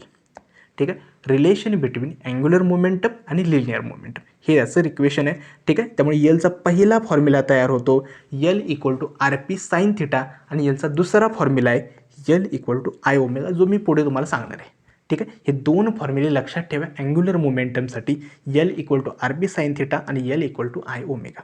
ठीक आहे. आता हा formula L equal to I omega कसा आला, अगेन एक बॉडी कन्सिडर करा ज्याची अँग्युलर व्हेलॉसिटी कॉन्स्टंट आहे. ठीक आहे. प्रत्येकाचं मासचं particle M1 M2 F2 Mn आहे, distances R1 up to Rn आहेत. ठीक आहे. पहिल्या पार्टिकलसाठी व्हेलॉसिटी ही आहे, दुसऱ्या पार्टिकलसाठी व्हेलॉसिटी R2 ओमेगा आहे, असं तुम्ही nth पार्टिकलसाठी Rn ओमेगा आहे. आणि आपल्याला माहिती आहे की L equal to R cross P येतं. ठीक आहे. त्यामुळे पहिल्या पार्टिकलचे अँग्युलर मोमेंटम सेम, दुसऱ्या पार्टिकलचे अँग्युलर मोमेंटम सेम, nth पार्टिकलचे अँग्युलर मोमेंटम, आणि टोटल अँग्युलर मोमेंटमला सम केलं तर L equal to I omega हा आपला फॉर्म्युला तयार होतो. आय इथं मोमेंट ऑफ इनर्शिया आहे, ओमेगा आहे अँग्युलर व्हेलॉसिटी. ठीक आहे. आणि अँगल जो आहे तो युज्युअली ना बिटवीन V1 आणि R1मध्ये 90 असतो, त्यामुळे साईन ओमेगा साईन थिटा ना 1 होतं. ठीक आहे. हा होता सेकंड फॉर्म्युला अँग्युलर मोमेंटसाठी. त्यानंतर principle of conservation of angular momentum, हा एक महत्त्वाचा फॉर्म्युला आहे. याच्यामध्ये फॉर्म्युला कुठला इम्पॉर्टंट आहे ते सांगतो. ठीक आहे. Principal of conservation of angular momentum काय सांगतं, समजा एखाद्या रोटेटिंग बॉडीवरती एक्सटर्नल टॉर्क जर ॲक्ट होत नसेल किंवा टॉर्क 0 असेल, ठीक आहे, तर त्या बॉडीची अँग्युलर मोमेंटम कन्झर्वड होते. ठीक आहे. परत सांगतो की सपोज एखाद्या बॉडीची, ठीक आहे, एक्सटर्नल टॉर्क जर 0 असेल तर अँग्युलर मोमेंटम कॉन्स्टंट राहते. ठीक आहे. हेच कसं सांगितलं आहे त्यांनी, पहिल्यांदा त्यांनी काय केलं, एल हे प्रूफ आहे, हे युज्युअली तुम्हाला यूजफुल नाही आहे, फक्त मी ॲज अ तुम्हाला थोडं अंडरस्टँडिंग असावं म्हणून थोडक्यात सांगतो आहे. ठीक आहे. एल काय असतं, आर क्रॉस पी एस असतं, त्याला मी डिफरन्शिएट करतो विथ रिस्पेक्ट टू टाईम. ठीक आहे. Again D L by D टीचा मी त्यांना क्रॉस प्रोडक्ट आहे तो अगेन मी त्याला डिस्ट्रीब्यूट करतो, आणखीन टर्म्सला रिप्लेस करतो. आता change in linear momentum divided by time काय असतं, तर ते असतं आपलं change in momentum divided by time काय असतं, फोर्स असतं.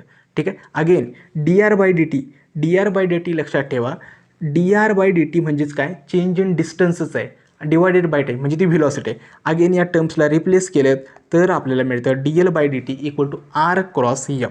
ठीक आहे. आता आर क्रॉस एफ आपल्याला माहितीच आहे की ते असतं टॉर्क. ठीक आहे. टॉर्क आपल्याला पुढे स्टडी करायचं आहे, टॉर्क आहे. मग टॉर्क याला बी असतं टॉर्क, मग torque equal to D L by D T. त्यामुळे लक्षात ठेवा, जर एखादं डिफरन्शिएशन 0 झालं, उदाहरणार्थ जर टॉर्क 0 असेल तर एल कॉन्स्टंट आहे. ठीक आहे. हाच होतं प्रूफ की कॉन्झर्वेशन ऑफ अँग्युलर मोमेंटम. आता इम्पॉर्टंट फॉर्म्युला कोणता आहे त्याच्यामध्ये सांगतो. लक्षात ठेवा, जर टॉर्क 0 असेल तर अँग्युलर व्हेलॉसिटी म्हणजे एल इक्वल टू कॉन्स्टंट आहे. एल जर कॉन्स्टंट असेल तर L1 इक्वल टू L2. ठीक आहे. I1 इक्वल, मग L1चा फॉर्म्युला माहीत आहे, I1 into omega 1, I1 omega 1 into I2 omega 2. ओमेगाला मी रिप्लेस करू शकतो 2πN1 आणि दुसरा आहे 2πN2. ठीक आहे. हे जे दोन फॉर्म्युले आहेत, L1 equal to L2, I1 omega 1 equal to I1 omega 2, 2πN1 equal to 2πN2, हे तिन्ही फॉर्म्युले इम्पॉर्टंट आहेत न्यूमरिकलसाठी. ठीक आहे. त्यामुळे हे एक नोट डाऊन करून ठेवा तुमच्या नोटबुकमध्ये, ते गरजेचं आहे. त्यानंतर अगेन थेरोटिकल पार्ट आहे applications of conservation of angular momentum. त्याच्यामध्ये दोन ॲप्लिकेशन्स आहेत, बॅलेट डान्सर्स आणि आहे ते आपलं डायव्हिंग इन अ स्विमिंग पूल. ठीक आहे. आता सेम असतं टॉर्कसाठी. टॉर्क लक्षात ठेवा, आपल्याला युज्युअली माहिती आहे की कुठलीही बॉडी रोटेट होते त्याला फोर्स लागत असतो. ठीक आहे. ट्रान्सलेशन मोशनमध्ये फोर्स आपला ॲक्ट होतो, त्यामुळे ती बॉडी मूव्ह होते. सेम रोटेशनल बॉडीमध्ये सुद्धा कुठलीही बॉडी रोटेट जर व्हायची असेल तर जो फोर्स लागतो तो टॉर्क आहे. युज्युअली आपलं ज्यावेळी डोर्स असतात आपण ओपन करतो त्यावेळी काय होतं, तर फक्त त्याला फोर्स देऊन गरजेचं नाही आहे, त्याला अशा डिस्टन्सला फोर्स देणं गरजेचं आहे, त्यामुळे रोटेशन्स होतं. ठीक आहे. तेच जर तुम्ही डोअरच्या हिंजेसजवळ जर फोर्स लावलात तर तो डोअर रोटेट होणार नाही. मात्र तेच जर तुम्ही दरवाजाच्या अगदी बाजूला शेवटी जर म्हणजे जिथं आपलं हँडल आहे तिथं जर फोर्स लावला तर तो डोअर रोटेट होतो. याचं कारण काय, फक्त फोर्स देऊन उपयोग नाही, तर त्याला त्या सर्टन डिस्टन्सवरती फोर्स देणं गरजेचं आहे, तरच ते रोटेशन्स होतं. आणि तेच आपल्याला सांगतं टॉर्क. आता टॉर्कचा जो फॉर्म्युला आहे तो आहे आर क्रॉस एफ. ठीक आहे. आणि आपल्याला जो नॉर्मल फॉर्म्युला रोटेशनल मोशनमध्ये येतो तो आहे आय इंटू अल्फा. जसा आपला F equal to M A होतं, एफला रिप्लेस केलं टॉर्कनं, एमला रिप्लेस केलं आयनं, एला रिप्लेस केलं अँग्युलर ॲक्सेलरेशन अल्फा. हाच फॉर्म्युला आहे. ठीक आहे. पाठ करायची सुद्धा गरज नाही. F equal to M A माहीत असलं ना, हा फॉर्म्युला तयार होतो. ठीक आहे. हा फॉर्म्युला अगेन सेम तसंच आहे. Torque equal to R F. आरला मी काय, एफला मी रिप्लेस केलं एम एनं केलं. ठीक आहे. एला मी रिप्लेस केलं आर अल्फानं केलं. ठीक आहे. अगेन जर बघाल तर पहिलं टॉर्क 1 आलं M1 R1 square alpha. Again up to एनचं आलं. टोटल टॉर्क मी कॅल्क्युलेट केलं, torque equal to I into alpha. ठीक आहे. हा फॉर्म्युला डिराईव्ह होतो हा होता टॉर्कसाठी. ठीक आहे. आता आणखी एक महत्त्वाचा आणि इम्पॉर्टंट फक्त 2-3 फॉर्म्युले ते लक्षात ठेवा. रोलिंग मोशन म्हणजे काय. ठीक आहे. सपोज ज्यावेळी तुम्ही एका उतारावरती टायरवरती किंवा लाकडाचा तुकडा, ठीक आहे, जर वरती चढावापासून ढकलला तर तो खालीपर्यंत रोल होत येतो, म्हणजे घसरत घरंगडत येतो. ठीक आहे. आता ही जी मोशन आहे याच्यामध्ये 2 मोशन्स आहेत. पहिली मोशन कुठली आहे तर रोटेशनल मोशन, म्हणजे काय, ते रोटेट होत असतं स्वतःभोवती. ठीक आहे. आणि दुसरं आहे ते म्हणजे ट्रान्सलेशन, सोबत ते काय होतं पुढं पण जात असतं, हे असतं ट्रान्सलेशन.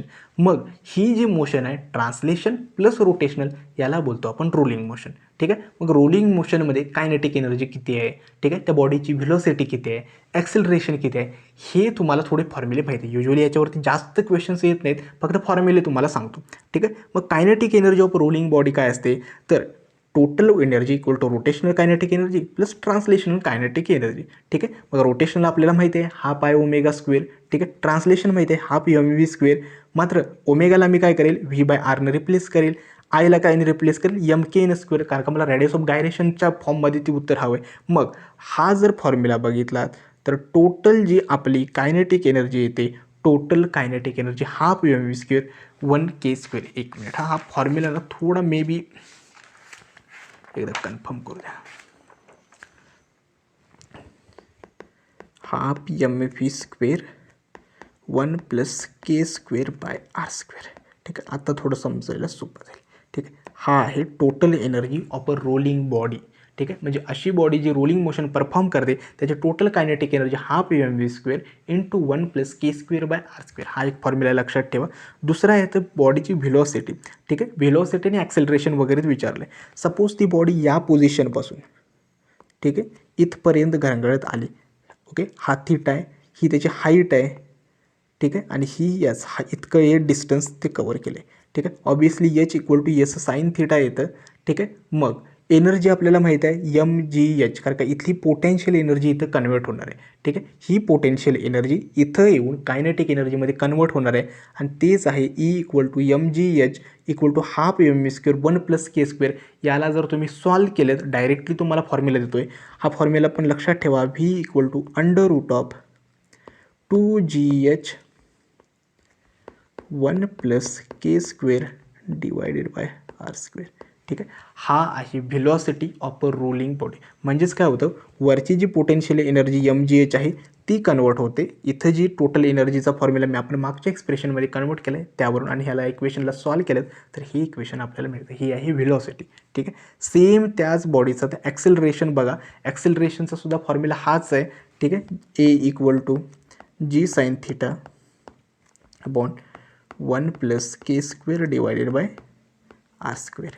ठीक आहे. हे होतं acceleration of a rolling body. ठीक आहे. आणि लिनियर डिस्टन्स म्हणजे किती डिस्टन्स त्याने क्रॉस केलं एससाठी, हे आपल्याला एच साइन थिटा, म्हणजे ट्रिग्नॉमेट्री यूज केलं तर S equal to H sine theta यावरचे सुद्धा येऊ शकतात.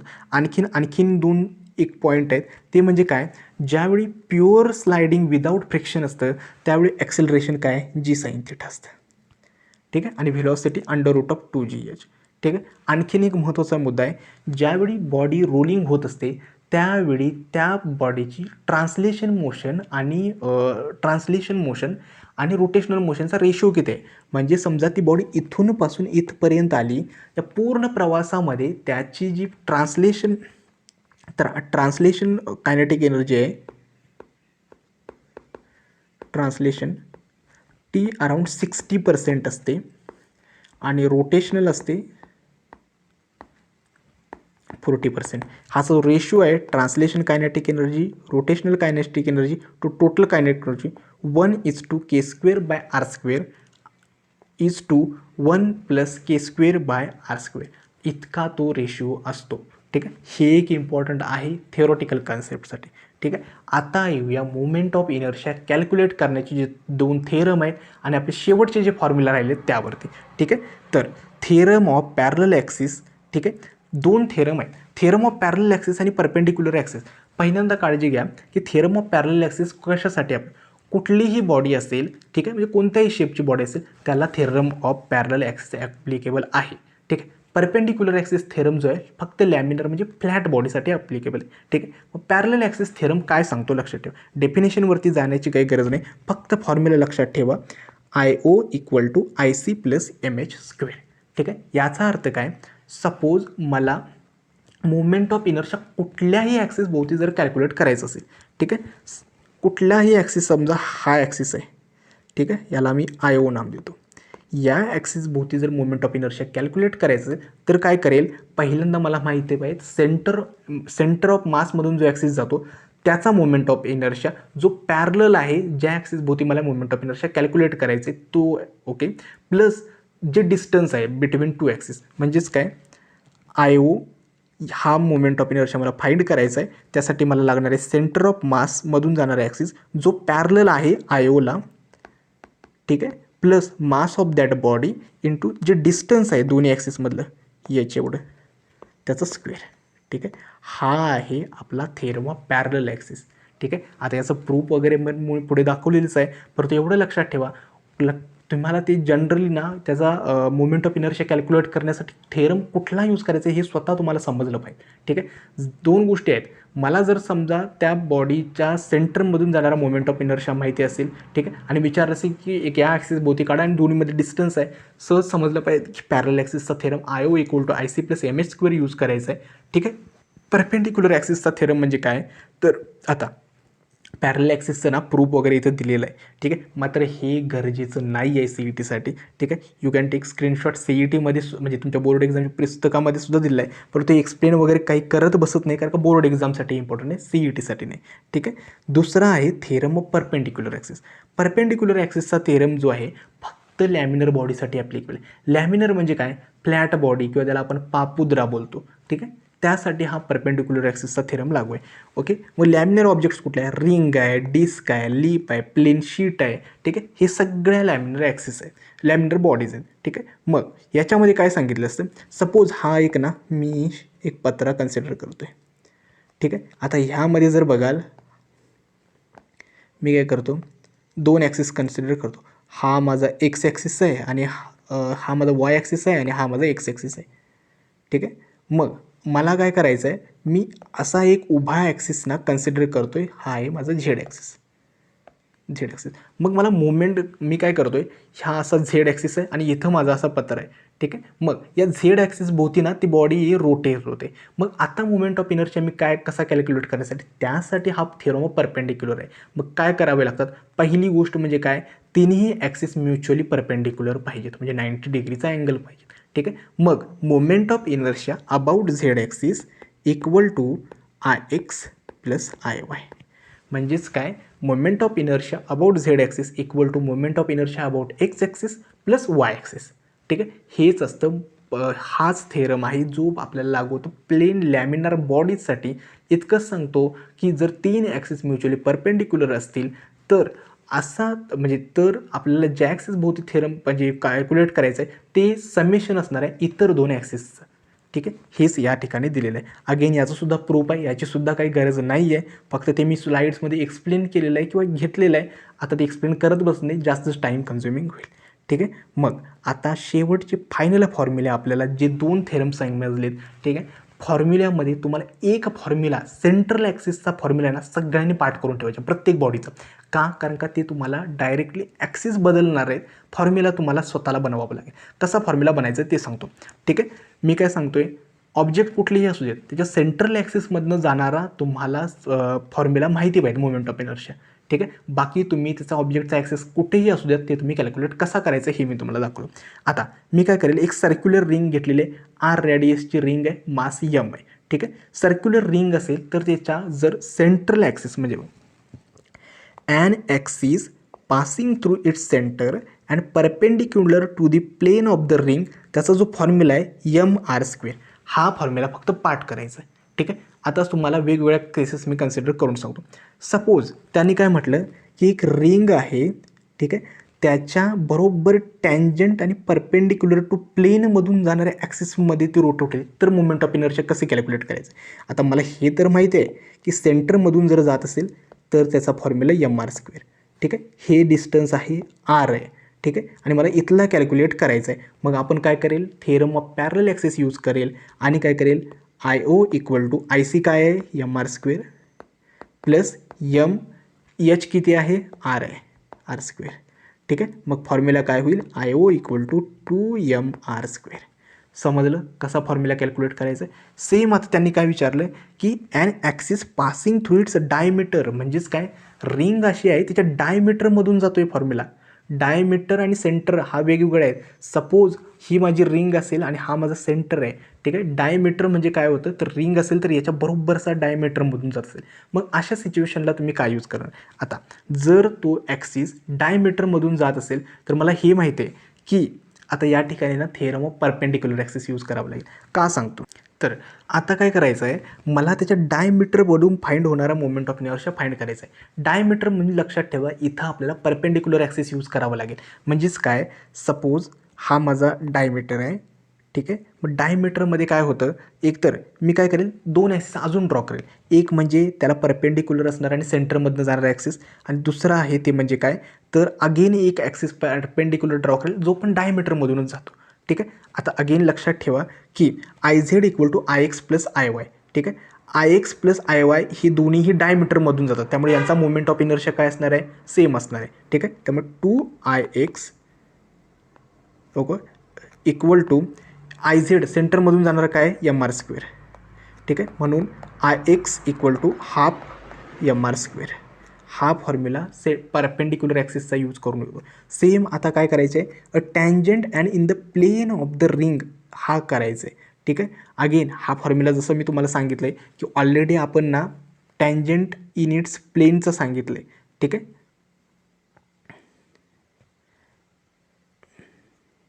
ठीक आहे, टँजंट टू दी प्लेन्स सांगितलं आहे 2mr². फक्त ह्याच्यामध्ये काय करायचं आहे, अगेन यांच्यामध्ये त्यांनी काय विचारलं आहे की tangent and in the plane of the ring विचारले. ठीक आहे, मग काय होतं, एकतर आपल्याला हा फॉर्म्युला माहीत आहे हाफ mr², याच्यामध्ये फक्त मला r² ॲड करायचं आहे. ठीक आहे, mr² ॲड करायचं आहे, म्हणजेच इथं पुन्हा एकदा पॅरलल ॲक्सिस थेरम यूज होईल. ठीक आहे, मग हे जो फॉर्म्युला होतो 3/2 mr².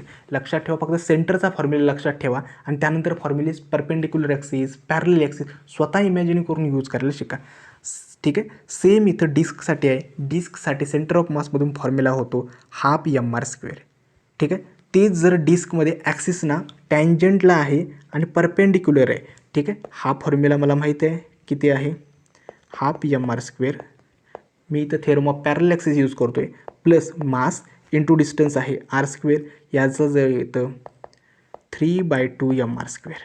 ठीक आहे, सेम पुन्हा एकदा and axis passing through its diameter असेल. ठीक आहे, हाफ 1/4 mr². ठीक आहे, आणि पुन्हा plane of the plane and tangent in the plane 5/4 mr². हे जसे फॉर्म्युले मागे जसे डिस्क रिंगचे सोडवलेत सेम या पद्धती. ठीक आहे, नेक्स्ट येतं थिन रॉड. थिन रॉडच्या सेंटर ऑफ मासमधून आणि परपेंडिक्युलर टू इट्स लेंग असेल ml²/12. हा फॉर्म्युला माहिती पाहिजेत. ठीक आहे, आणि विचारलं की वन ऑफ द एंडमधून जाणारा. आता मला सांगा, हा फॉर्म्युला मला माहिती आहे, हा formula IO equal to IC किती आहे ml² / 12 plus H square, H काय इथं आता इथं येणार आहे एच यल बाय 2, मग यल स्क्वेअर बाय 4. ठीक आहे, याला जर मल्टिप्लाय केलं तर बाय 3. ठीक आहे, तर येतं एम एल स्क्वेअर बाय 3. हाच फॉर्म्युला इथं येतो. ठीक आहे, आता एम आय ऑफ होलोस्पियर त्याच्या डायमीटरवरती, ठीक आहे, होलोस्पियरच्या डायमीटर बदली ओके फॉर्म्युला असतो 2/5 mr². हा फॉर्म्युला माहिती पाहिजे. टँजंटला अगेन तुम्हाला तोच पॅरलल ॲक्सिस थेरम यूज करायचा आहे. IO equal to 2/5 mr² plus mr². ठीक आहे, 7/5 mr² येतो. सेम या ठिकाणी परत येतो सॉलिड स्पेअरच्या डायमीटरवरती फॉर्म्युला आहे 2/5 mr². ठीक आहे, आणि टँजंटवरती येतो 7/5 mr².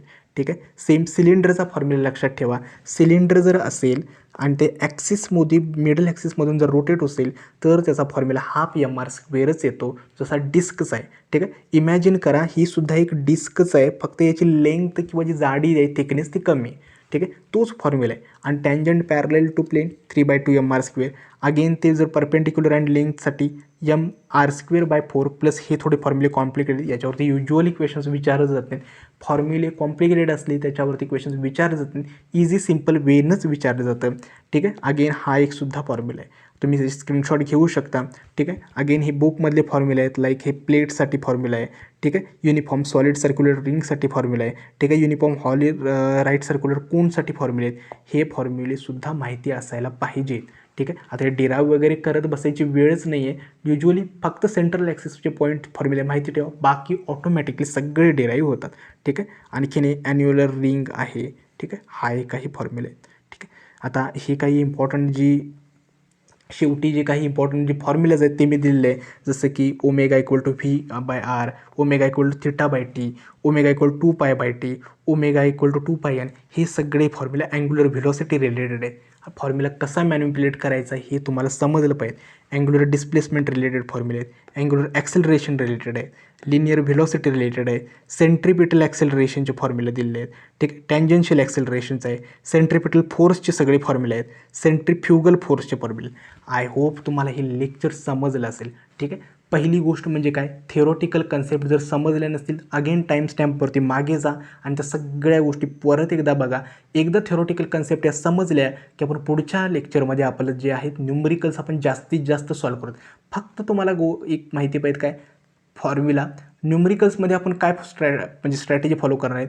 जेवढी काही तुम्हाला न्यूमरिकल्स आता मी सॉल्व करून घेणार आहे सगळी फक्त इम्पॉर्टंट आहे, सगळे PYQs गेल्या 2-3 वर्षाचे सगळे सॉल्व त्यामध्ये इन्क्लूड करणार आहेत आणि पॅटर्ननुसारच न्यूमरिकल इन्क्लूड करणार आहे. जेणेकरून काय होईल तर त्या रिलेटेड कुठलाही क्वेश्चन विचारला तरी तुमच्याकडून तो सॉल्व होईल. ठीक आहे, त्यामुळे काळजी करू नका, हे लेक्चर व्यवस्थित सिरियसली बघा. जर समजलं नसेल अगेन तेच टाईम स्टॅम्पवरती जाऊन बघा. ठीक आहे, आणि मी जे न्यूमरिकल्स सॉल्व करतो आहे ती सगळ्यात जास्त गरजेचे आहेत. फक्त मी दिलेले न्यूमरिकल्स नाही, त्यानंतरसुद्धा तुम्हाला प्रॅक्टिस करायची जी मी उद्या तुम्हाला सांगेन. ठीक आहे, आय होप तुम्हाला आजचा हा व्हिडिओ समजला असेल. ठीक आहे, जर तुम्हाला काही वाटलं की अजून इम्प्रूव्हमेंट हवी आहे, अजून स्पीड हवी आहे किंवा व्हिडिओ लेक्चर्स कसे हवेत ते सगळे मला कमेंट सेक्शनमध्ये सांगा. त्याचसोबत ज्या मुलांना पर्सनल मेंटरशिप आणि मॉक टेस्ट सिरीज जॉईन करायचे आहे, डिस्क्रिप्शन बॉक्समध्ये मी ॲपची लिंक देतो आहे, ॲपवरती तो कोर्स अवेलेबल आहे, नक्की जॉईन व्हा. एकतर तुम्हाला कंप्लीट 35 फुल सिलेबस टेस्ट मिळतात, जे पहिले 2 अटेम्प्टपर्यंत तुम्ही 2-2 वेळा अटेम्प्ट करू शकता. दुसरं आहे फिजिक्सचे सगळे हँडरिटन नोट्स अपलोड केलेले आहेत.